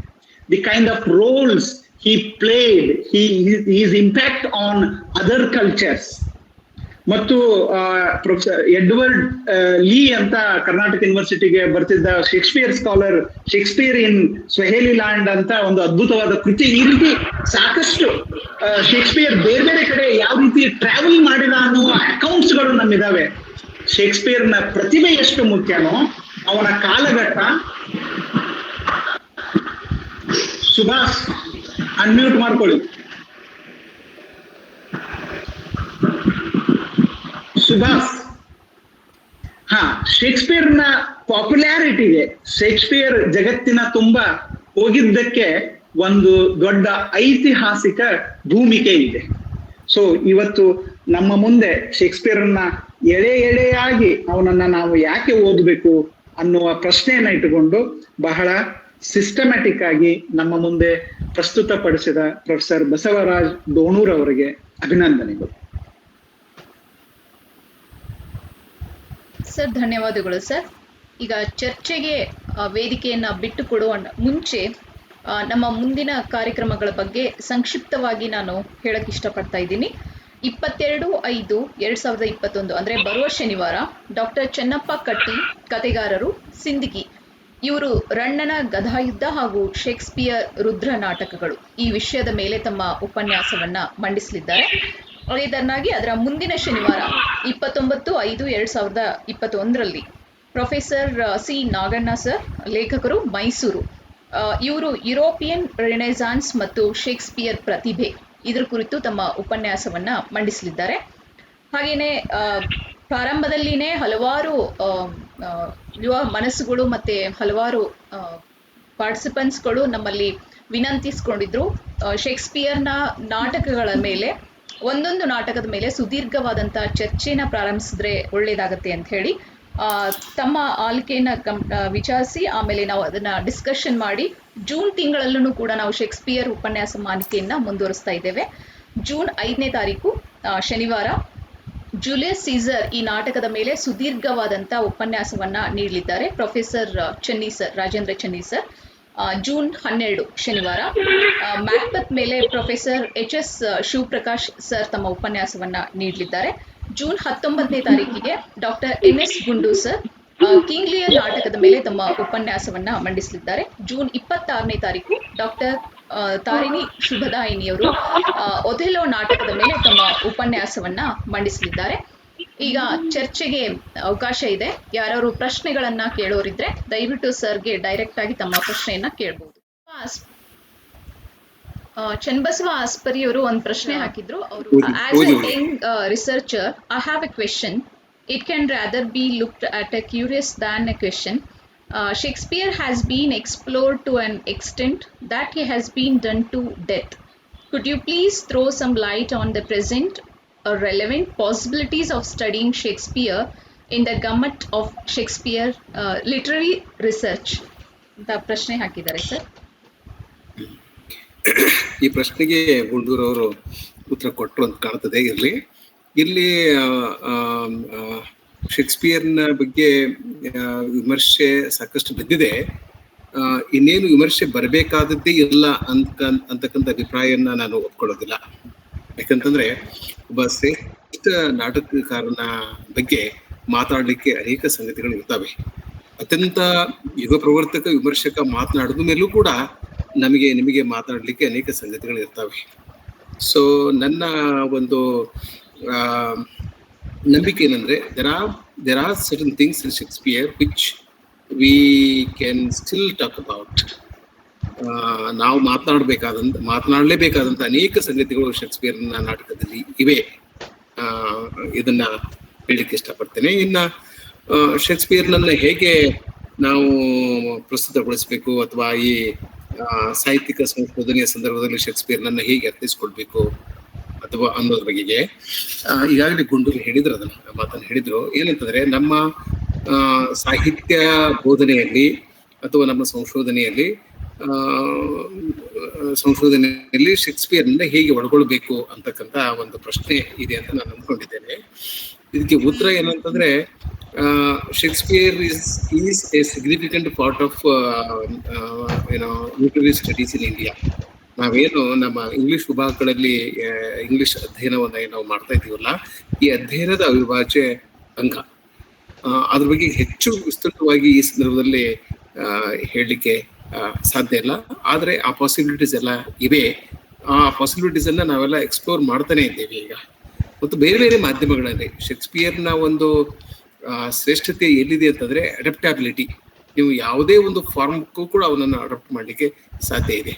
ಇದರ ಬಗೆಗೆ ಇನ್ನೂ ಹೆಚ್ಚಿನ ಸಂಶೋಧನೆಗಳು ಆಗ್ಬೇಕು ಅನ್ನೋದು. ಯಾರೋ ಇನ್ನೊಂದು ಚಾಟ್ ಬಾಕ್ಸ್ ನಲ್ಲಿ ಶೋಭಾ ಅನ್ನೋರು ಭಿನ್ನಾಭಿಪ್ರಾಯಗಳಿವೆ ಅಂತ ಅಂದಿದ್ದಾರೆ. ಅವರ ಭಿನ್ನಾಭಿಪ್ರಾಯಗಳು ಏನು ಅಂತ ಹೇಳಿದ್ರೆ ಚರ್ಚೆ ಮಾಡಬಹುದು. ಶೋಭಾ ಮನಮೋಹನ್. ಆಮೇಲೆ ಭಿನ್ನಾಭಿಪ್ರಾಯಗಳು ಇವೆ ಅಂದ್ರೆ ನನಗೆ ಬಹಳ ಸಂತೋಷ. ಭಿನ್ನಾಭಿಪ್ರಾಯಗಳು ಇರಬೇಕು. ಭಿನ್ನಾಭಿಪ್ರಾಯಗಳು ಇರೋದು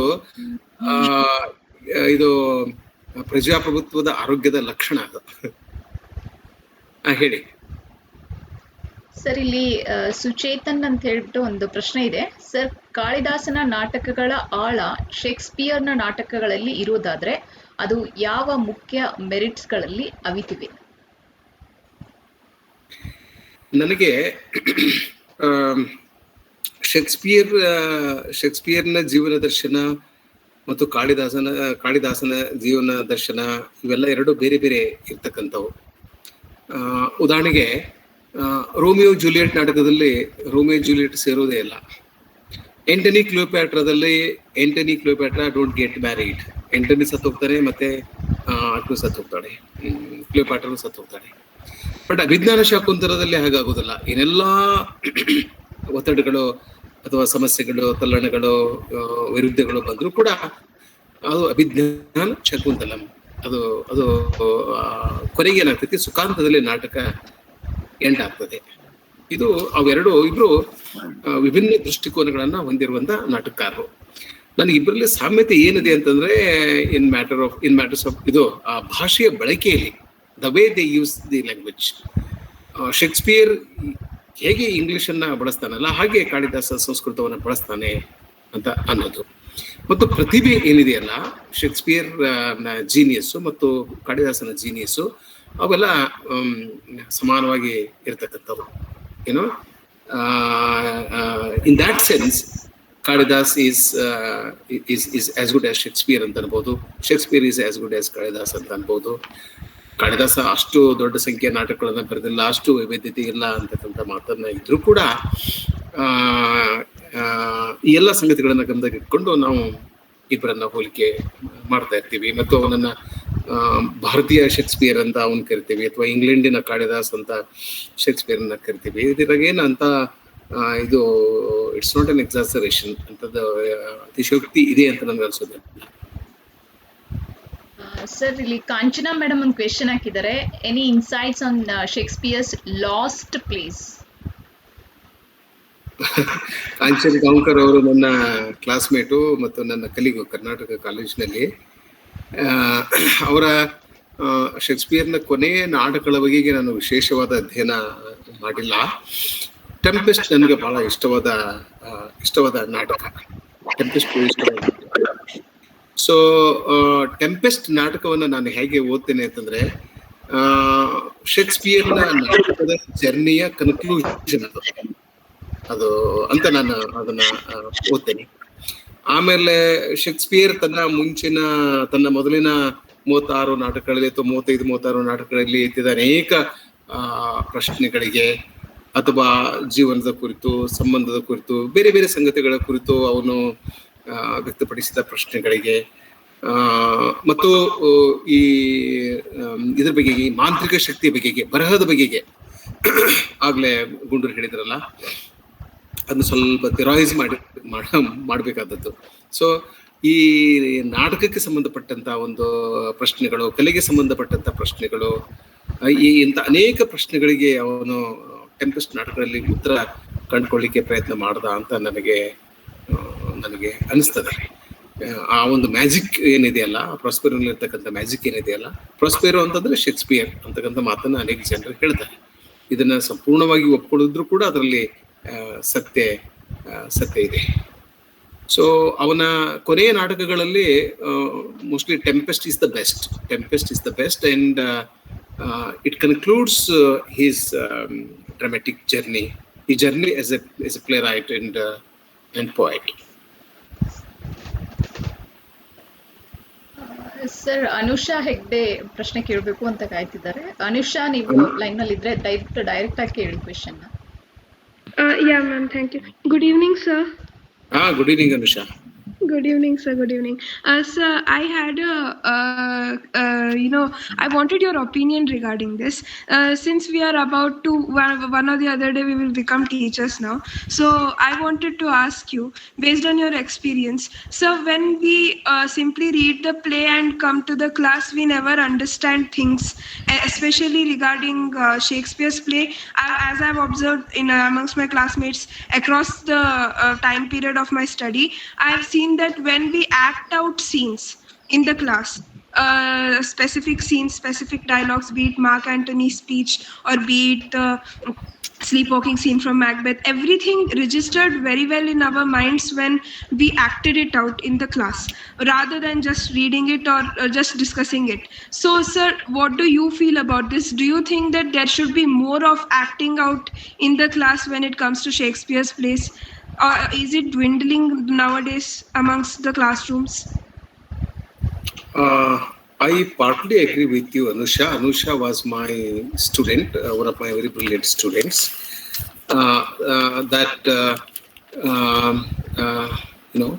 We have to learn how to read a play in the class, and we have to train our students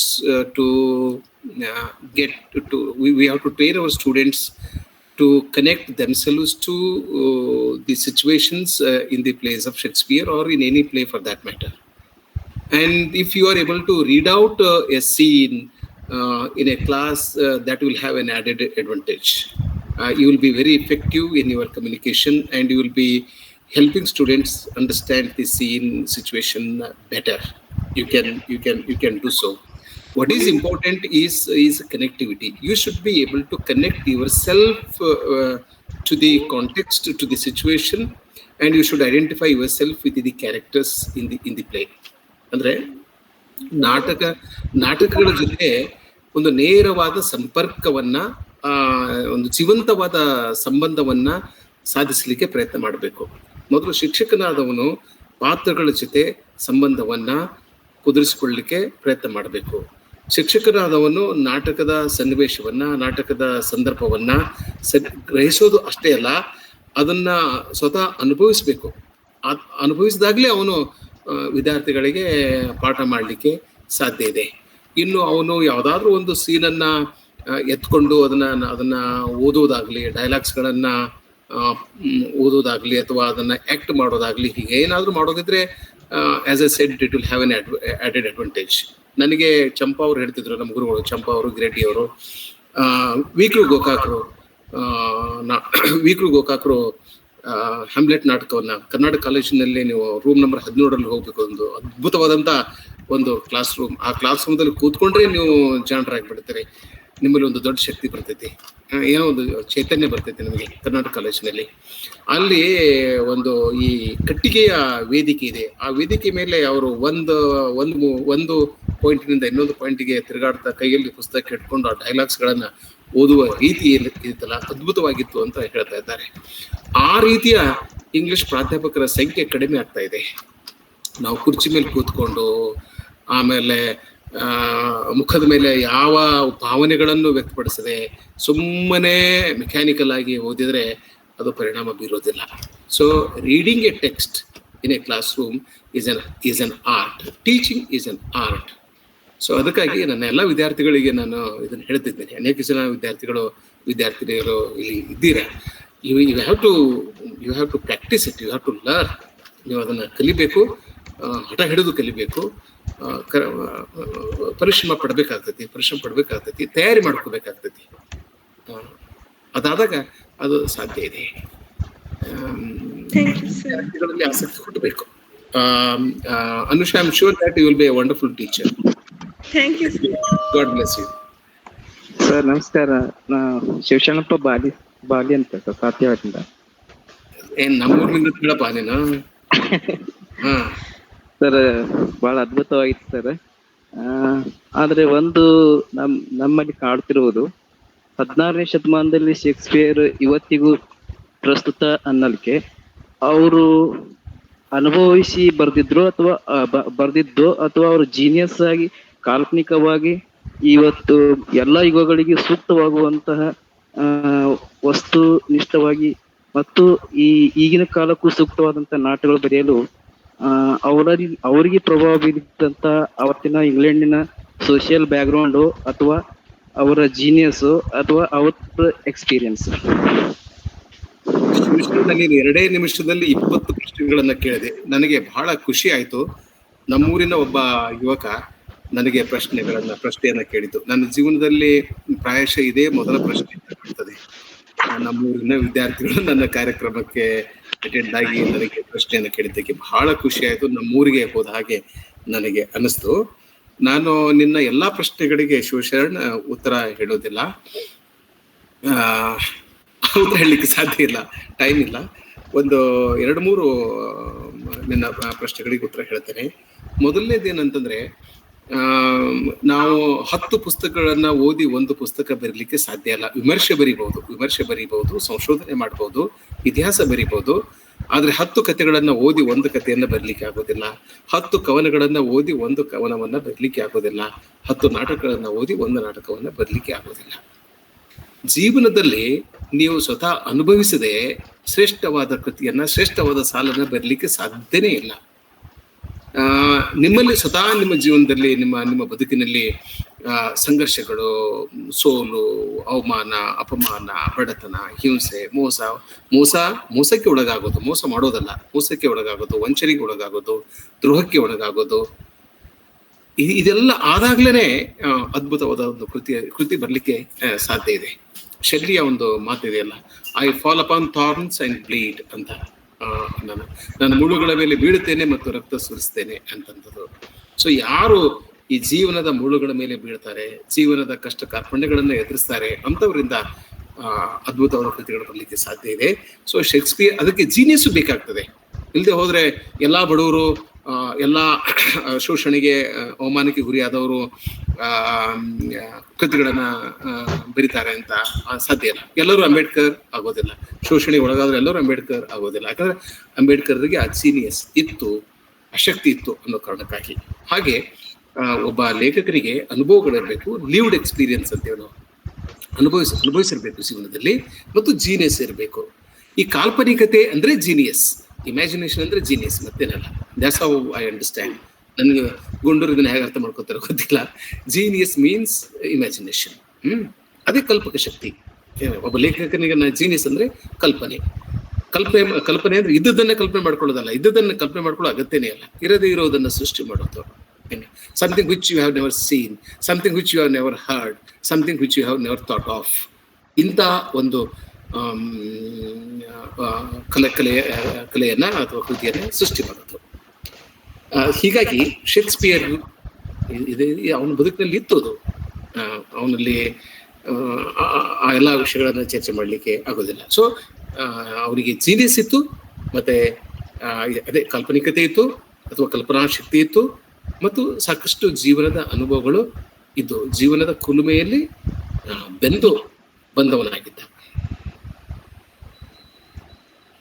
ಸರಿ, ದಸ್ಕಿರಣ್ ಅವರು did Shakespeare perform in any of his own place? Time ಇದೆನಾ? ನನಗಂತೂ ಬೇಸಿಲ್ಲ. ಟೈಮ್ ಇದ್ರೆ ನೀವು ಪ್ರಶ್ನೆಯನ್ನು ತಗೊಳ್ಳಿ. ಸರಿ ಮೇಡಮ್, ಒಂದ್ ನಿಮಿಷ. ಮೇಡಮ್, ಒಂದ್ ನಿಮಿಷ ಮಾತಾಡಿ ಸರ್. ಮೇಡಮ್, ಒಂದ್ ನಿಮಿಷ. ಸರ್, ಡೋನರ್ ಸರ್, ನಮಸ್ತೆ. ನಾನು ನಿಮ್ಮ ಜೂನಿಯರ್ ಎಚ್ ಎಂ ಮುಲಿಬಂಡಿ ಅಂತ ಹೇಳಿ. ಆರಾಮದಿರಿ ಸರ್? ನಾವು ಇವರು ಏನೋ ಆರಾಮದಿ ಸರ್. ನಮ್ಮ ಬ್ರದರ್ ಅಲ್ಲಿ ಇದ್ರಾಗ ಧಾರವಾಡ ಯೂನಿವರ್ಸಿಟಿಲಿ ಅಶೋಕ್ ಮುಲಿಬಂಡಿ ಅಂತೇಳಿ. ಹೌದು. ನಾನು ಮೊನ್ನೆ ನಿಮ್ಮ ರಾಜ್ಕುಮಾರ್ ಅವ್ರ ಇದ್ರ ದಿನ ಜಾಯ್ನ್ ಆಗಿದ್ದೆ, ಇವತ್ತು ಜಾಯ್ನ್ ಆಗಿದ್ದೀನಿ. ತುಂಬಾ ಚೆನ್ನಾಗಿ ಮೂಡಿ ಬಂತು. ನಮಗೆ ಮಧ್ಯ ಎಲ್ಲ KCD ತುಂಬಾ ಮತ್ತೆ ನನಗೆ ನೆನಪು ಮಾಡಿಕೊಟ್ಟಿರಿ. KCD KVDಯನ್ನ ತುಂಬಾ ಚೆನ್ನಾಗಿದೆ. ಇದೇ ರೀತಿ ಮೂಡಿ ಬರ್ರಿ. ನಾನೀಗ ಬಳ್ಳಾರಿ ಡಯಟ್ ನಲ್ಲಿ ನಾನು ಲೆಕ್ಚರ್. ಬಳ್ಳಾರಿ ಡಯಟ್ ನಲ್ಲಿ ಲೆಕ್ಚರರ್ ಅಂದ್ರೆ ಎಕ್ಸಿಕ್ಯೂಟಿವ್ ಸ್ಕೂಲ್ ವಿಸಿಟ್ ಮಾಡ್ತೀವಿ. ಬಟ್ ಅಲ್ಲಿ ನಮ್ಮಲ್ಲಿ D.Ed ಕೂಡ ಇದೆ. ಅಲ್ಲಿ PhD ಸೆಕ್ಷನ್ಗೆ ಇರೋರು ಅಲ್ಲಿ ಪಾಠ ಮಾಡ್ತಾರೆ. ಹಾಗಾಗಿ ನಾನು ಜಾಯ್ನ್ ಆಗಿದ್ದೀನಿ. ಬಹಳ ಸಾರಿ ಮಾತಾಡಬೇಕಂದ್ರೆ ಅದು ನಮ್ಗೆ ಕನೆಕ್ಟ್ ಆಗ್ಲಿಲ್ಲ. ತುಂಬಾ ಚೆನ್ನಾಗಿ ಬಂತು. Very nice sir. Thank you. Thank you. Excuse me hello ನಾನು ಗೋಲ್ಗೊಂಡ ಡಾಕ್ಟರ್ ಶ್ರೀಶೈಲ್ ಗೋಲ್ಗೊಂಡ್. ಹಾ ಗೋಲ್ಗೊಂಡ್. ಬಹಳ ಚೆನ್ನಾಗಿ ಬಂತಿಂದೆಲ್ಲ ಶೇಕ್ಸ್ಪಿಯರ್ ಮೇಲೆ ಇನ್ಸೈಟ್. ಆದ್ರೆ ಒಂದೇ ನಿಮಿಷದಲ್ಲಿ ಹೇಳ್ಬಿಡ್ತಾ ಇದೀನಿ, ಬಹಳಷ್ಟು ಬಹುಶಃ ಟೈಮ್ ಆಗಿದೆ ಅನ್ಸುತ್ತೆ. ಅಲ್ಲಿ ಹ್ಯಾಮ್ಲೆಟ್ ನಾಟಕ ಮೇಲೆ ಬಹಳ ಹೈಲೈಟ್ ಮಾಡಿದೀಯ. ಆನಂತರ ಅಲ್ಲಿ ಗೆರ್ಟ್ರೂಡ್ ಕ್ಲಾಡಿಯಸ್ ಯಾಕೆ ಮದುವೆ ಆದಳು ಅನ್ನುವಂಥದ್ದನ್ನ ನಮ್ಮೆಲ್ಲರಿಗೆ ಬಹಳಷ್ಟು ಕಾಡ್ತಾ ಇತ್ತು. ಅದಕ್ಕೆ ಆಗ್ಬಾರ್ದಾಗಿತ್ತು, ಇನ್ ಇಂಡಿಯನ್ ಕಾಂಟೆಕ್ಸ್ಟ್ ನಲ್ಲಿ ಅವಳು ಮದುವೆ ಆಗ್ಬಾರ್ದಾಗಿತ್ತು ಅನ್ನೋಂಥ ಪ್ರಶ್ನೆಗೆ ಕುರ್ತಕೋಟಿಯವರು ಸಿಟಿ ಬಸ್ ಸ್ಟ್ಯಾಂಡ್ ನಲ್ಲಿ ಹೇಳಿದ್ರಲ್ಲ, ಅದಾಗಿನ ಕಾಲದ ಒಂದು ಸ್ಥಿತಿಗತಿನ ಹಾಗೆ ಒಬ್ಬ ರಾಜ ಸೋತ ತಕ್ಷಣ ಆ ರಾಜನ ಹೆಂಡತಿಯನ್ನು ಮದುವೆ ಆಗ್ತಕ್ಕಂತ ಒಂದು ಸಂಪ್ರದಾಯ ಇದ್ದಕ್ಕೋಸ್ಕರವಾಗಿ ಅವನು ಮದುವೆ ಆಗ್ತಾನೆ ಅಂತ ಹೇಳಿದ್ದು ನನಗೆ ನೆನಪಾಯ್ತು. ತಮ್ಮ ಜೊತೆ ಸ್ವಲ್ಪ ಶೇರ್ ಮಾಡ್ಕೋಬೇಕಂತ ಹೇಳಿ ಮತ್ತೇನಿಲ್ಲ. ಓವರಾಲ್ ಎಲ್ಲಾರು ಚೆನ್ನಾಗಿ ಮಾಡಿದ್ರಿ. ಧಾರವಾಡ ಕಟ್ಟೆಗೆ ನಾನು ಥ್ಯಾಂಕ್ಸ್ ಹೇಳ್ತಾ ಇದ್ದೀನಿ. ಪುಸ್ತಕ ಹೊರಗೆ ಬಂತದ, ಅನೇಕ ಅರ್ಥ ಇನ್ನೂ ಬಿಡುಗಡೆ ಮಾಡಿಲ್ಲ. ನನ್ನ ಮನೆಯಲ್ಲಿ ಇವೆ ಬುಕ್ ಅಷ್ಟೇ. ಬಹಳ ಚೆನ್ನಾಗಿ ಅಭಿನಂದನೆಗಳು. ಶ್ರೀಶೈಲ್ ಗೋಲ್ಗೊಂಡ್ ನನ್ನ ಕ್ಲಾಸ್ಮೇಟ್, BA ದಲ್ಲಿ MA ದಲ್ಲಿ ನನ್ನ ಕ್ಲಾಸ್ಮೇಟ್, ನನ್ನ ರೂಮೇಟ್. ಒಳ್ಳೆಯ ಇಂಗ್ಲಿಷ್ ಶಿಕ್ಷಕ ಮತ್ತು ಉಪನ್ಯಾಸಕ ಮತ್ತು ಲೇಖಕ. ನಾನು ಶ್ರೀಶೈಲ್ ಗೋಲ್ಗೊಂಡ್ ಇಬ್ರು ಸೇರಿ ಕುರ್ತಕೋಟಿ ಹತ್ರ ಹೋಗ್ತಾ ಇದ್ವಿ. ಗ್ರಂಥಮಾಲದ ಆಟಕ್ಕೆ ಹೋಗ್ತಾ ಇದ್ವಿ. ಅವ್ರ ಜೊತೆ ಮಾತಾಡಿ ಅವ್ರು ಕರ್ಕೊಂಡು ಮನೆಗೆ ಬಿಟ್ಟು ಬರ್ತಾ ಇದ್ವಿ. ಅವಾಗೆಲ್ಲ ಇಂಥ ಮಾತುಕತೆಗಳೆಲ್ಲ ಆಗ್ತಾ ಇದ್ವು.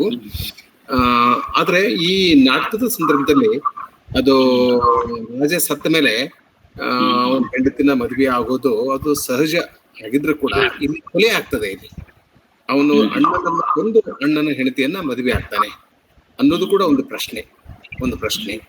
ಆಮೇಲೆ ಇನ್ನೊಂದು ಪ್ರಶ್ನೆ, ಅದು ಸಂಪ್ರದಾಯ ಆಗಿದ್ರೂ ಕೂಡ ಹ್ಯಾಮ್ಲೆಟ್ನಿಗೆ ಅದನ್ನ ಸ್ವೀಕಾರ ಮಾಡ್ಲಿಕ್ಕೆ ಆಗೋದೇ ಇಲ್ಲ. ಹೀಗಾಗಿ ತಾಯಿನ ಅವನು ನಾಟಕದ ಕೊನೆಯವರೆಗೂ ಕ್ಷಮಿಸೋದೇ ಇಲ್ಲ. ಅದಕ್ಕೆ ಒಂದ್ಸಲ ಹೇಳ್ತಾರೆ, you speak daggers to me. ನೀನು ಶಬ್ದಗಳನ್ನ ನಿನ್ನ ಪ್ರತಿಯೊಂದು ಶಬ್ದ ಒಂದು ಹರಿತವಾದ ಚೂರಿ ಇದ್ದ ಹಾಗೆ ಅಂತ ಹೇಳಿ ನನಗೆ ಹಿರಿತಾಗ ನಿನ್ನ ಮಾತಾಡ್ಬೇಡ ಹಾಗ. ಅವ ಮೇಡಮ್ ಅಂತಾನ, ಅಮ್ಮ ಅಂತ ಕರಿ ನನ್ಗ ಅಂತ ಹೇಳಿ, ಅಮ್ಮ ಅಂತ ಕರಿ ಅಂದಾಗ ಈ ಕಾಲ್ಸ್ ಆರ್ ಮೇಡಮ್. ಅವನಿಗೆ ಸ್ವೀಕಾರ ಮಾಡ್ಲಿಕ್ಕೆ ಆಗೋದಿಲ್ಲ. ತಾಯಿಯ ಮರು ಮದುವೆಯನ್ನ ಒಪ್ಕೊಳ್ಳಿಕ್ಕೆ ಆಗೋದೇ ಇಲ್ಲ ಅವನಿಗೆ. ಅವನ ಮನಸ್ಥಿತಿ ಸಿದ್ಧ ಆಗೋದಿಲ್ಲ ಅನ್ನೋದು ಕೂಡ ಒಂದು ಕಾರಣ. ಸರ್, ದೋ we are running out of time, but ಬಹಳಷ್ಟು ಜನ ನಿಮ್ಮ ವಿದ್ಯಾರ್ಥಿಗಳು ಮತ್ತೆ ಅವರು ಎಲ್ಲರೂ ನಿಮ್ಮ ಹತ್ರ ಮಾತಾಡ್ಬೇಕು ಅಂತ ಆಸೆ ಪಡ್ತಿದ್ದಾರೆ. ಒಂದೊಂದು ನಿಮಿಷ ಅವ್ರಿಗೆ ಅವಕಾಶ ಕೊಡ್ಬಹುದು, ನಿಮ್ಮ ಪರ್ಮಿಷನ್. Okay sir. ಸಹನಾ ಮತ್ತೆ ಸತೀಶ್ ಅನ್ನೋರು ಮಾತಾಡ್ಬೇಕು ಅಂತ ಅವಾಗಿಂದನೂ ಕಾಯ್ತಿದ್ದಾರೆ. ಸಹನಾ ಮಾತಾಡಿ ಮೇಡಮ್. ಸಹನಾ ಅಂದ್ರೆ ನಾನೇ, ಅದಕ್ಕೆ ಸ್ವಲ್ಪ ಚೇಂಜ್ ಆಗಿದೆ ಹೆಸರು. ಅದು ನಾನೇ Golgonda, Shrishail Golgond. Thank you. Hello hello ಮಾತಾಡಿ madam. hello, good morning sir. Sorry, good evening sir. Good evening. I am Lalita Pise sir. I am your student. Oh, I remember. I can remember. Okay, thank you sir. I attended your session sir. I have a question sir. How are you sir? I am fine. How are you? I am also fine sir. Now I am transferred to Gadag sir. I am in Gadag now. Okay. Take care of yourself. Yeah sir, and after a long time I saw you and I thought that as if I am sitting in your class in KCD. Thanks for remembering my college days sir in KCD. It's very nice that you attended my presentation today. Of course sir, Dr. Baloch sir, no, he has added me in the group, so I am happy. Okay. I am very thankful to him. Okay. Sir, my question is that I am reading all the right from my student life. I have read all the Shakespearean plays, sir. My question is that for the first time I read the plays of Shakespeare in 16th century English, I cannot understand them properly. And when I go to the criticism, there are many criticism books on Shakespeare. So I come to understanding near and near to the characters and thoughts he has presented in his dramas. Why it happens? It's a question of me, sir. See, you will have to, sit and read his plays. There is no alternate. There is no replacement because you will have to understand his language. And I don't say it. It's very old language. Yes, sir. It's not like Chaucerian English. It's not like Chaucerian English, but it is language. It's tough language. You will have to put all your energy to read Shakespeare in original and understand. So you keep reading, and I'm sure one day you understand his plays. And it's good that you take help from other sources to understand his plays. And there are many annotated texts also, with a long introduction and bibliography and glossary, etc. They, such books will help you to understand the play better. Okay, sir. Excuse me, madam. Thank you, sir. Okay. Yes, sir. ಇದು ಒಂದು ಕೊನೆಯ ಪ್ರಶ್ನೆ. ಕೊನೆಯ ಪ್ರಶ್ನೆ. Yes sir, ಮಾತಾಡಿ.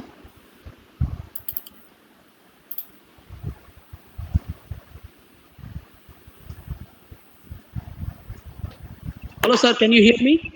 Yeah, I can hear you. Sir, good evening. This is Satish from Kolar. Good evening. Sir, as far as the play Hamlet is concerned, T.S. Eliot says Hamlet is an artistic failure as well as the Mona Lisa of literature. Could you please talk about that statement?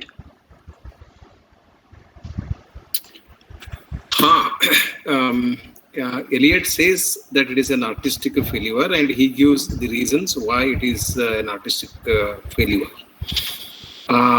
Objective correlative is the word that he uses in his essay. Objective correlative.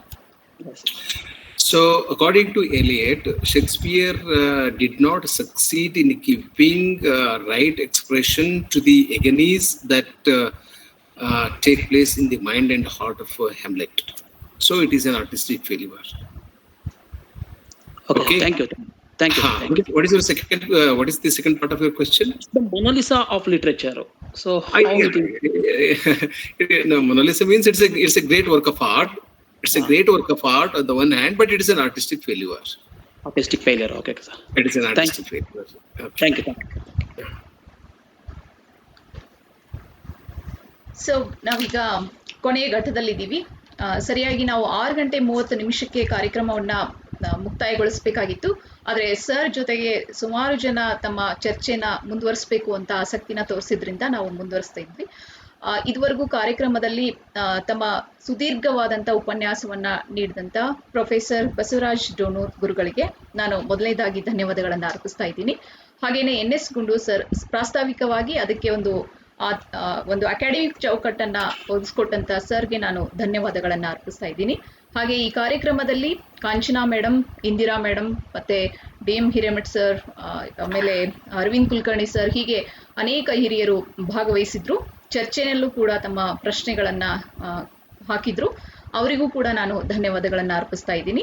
ಹಾಗೇನೆ ಪ್ರಕಾಶ್ ಬಾಳಿಕಾಯಿ ಅವರು, ಕಾರ್ಯದರ್ಶಿಗಳು, ಧಾರವಾಡ ಕಟ್ಟೆ, ಅವರಿಗೂ ಕೂಡ ಧನ್ಯವಾದಗಳು.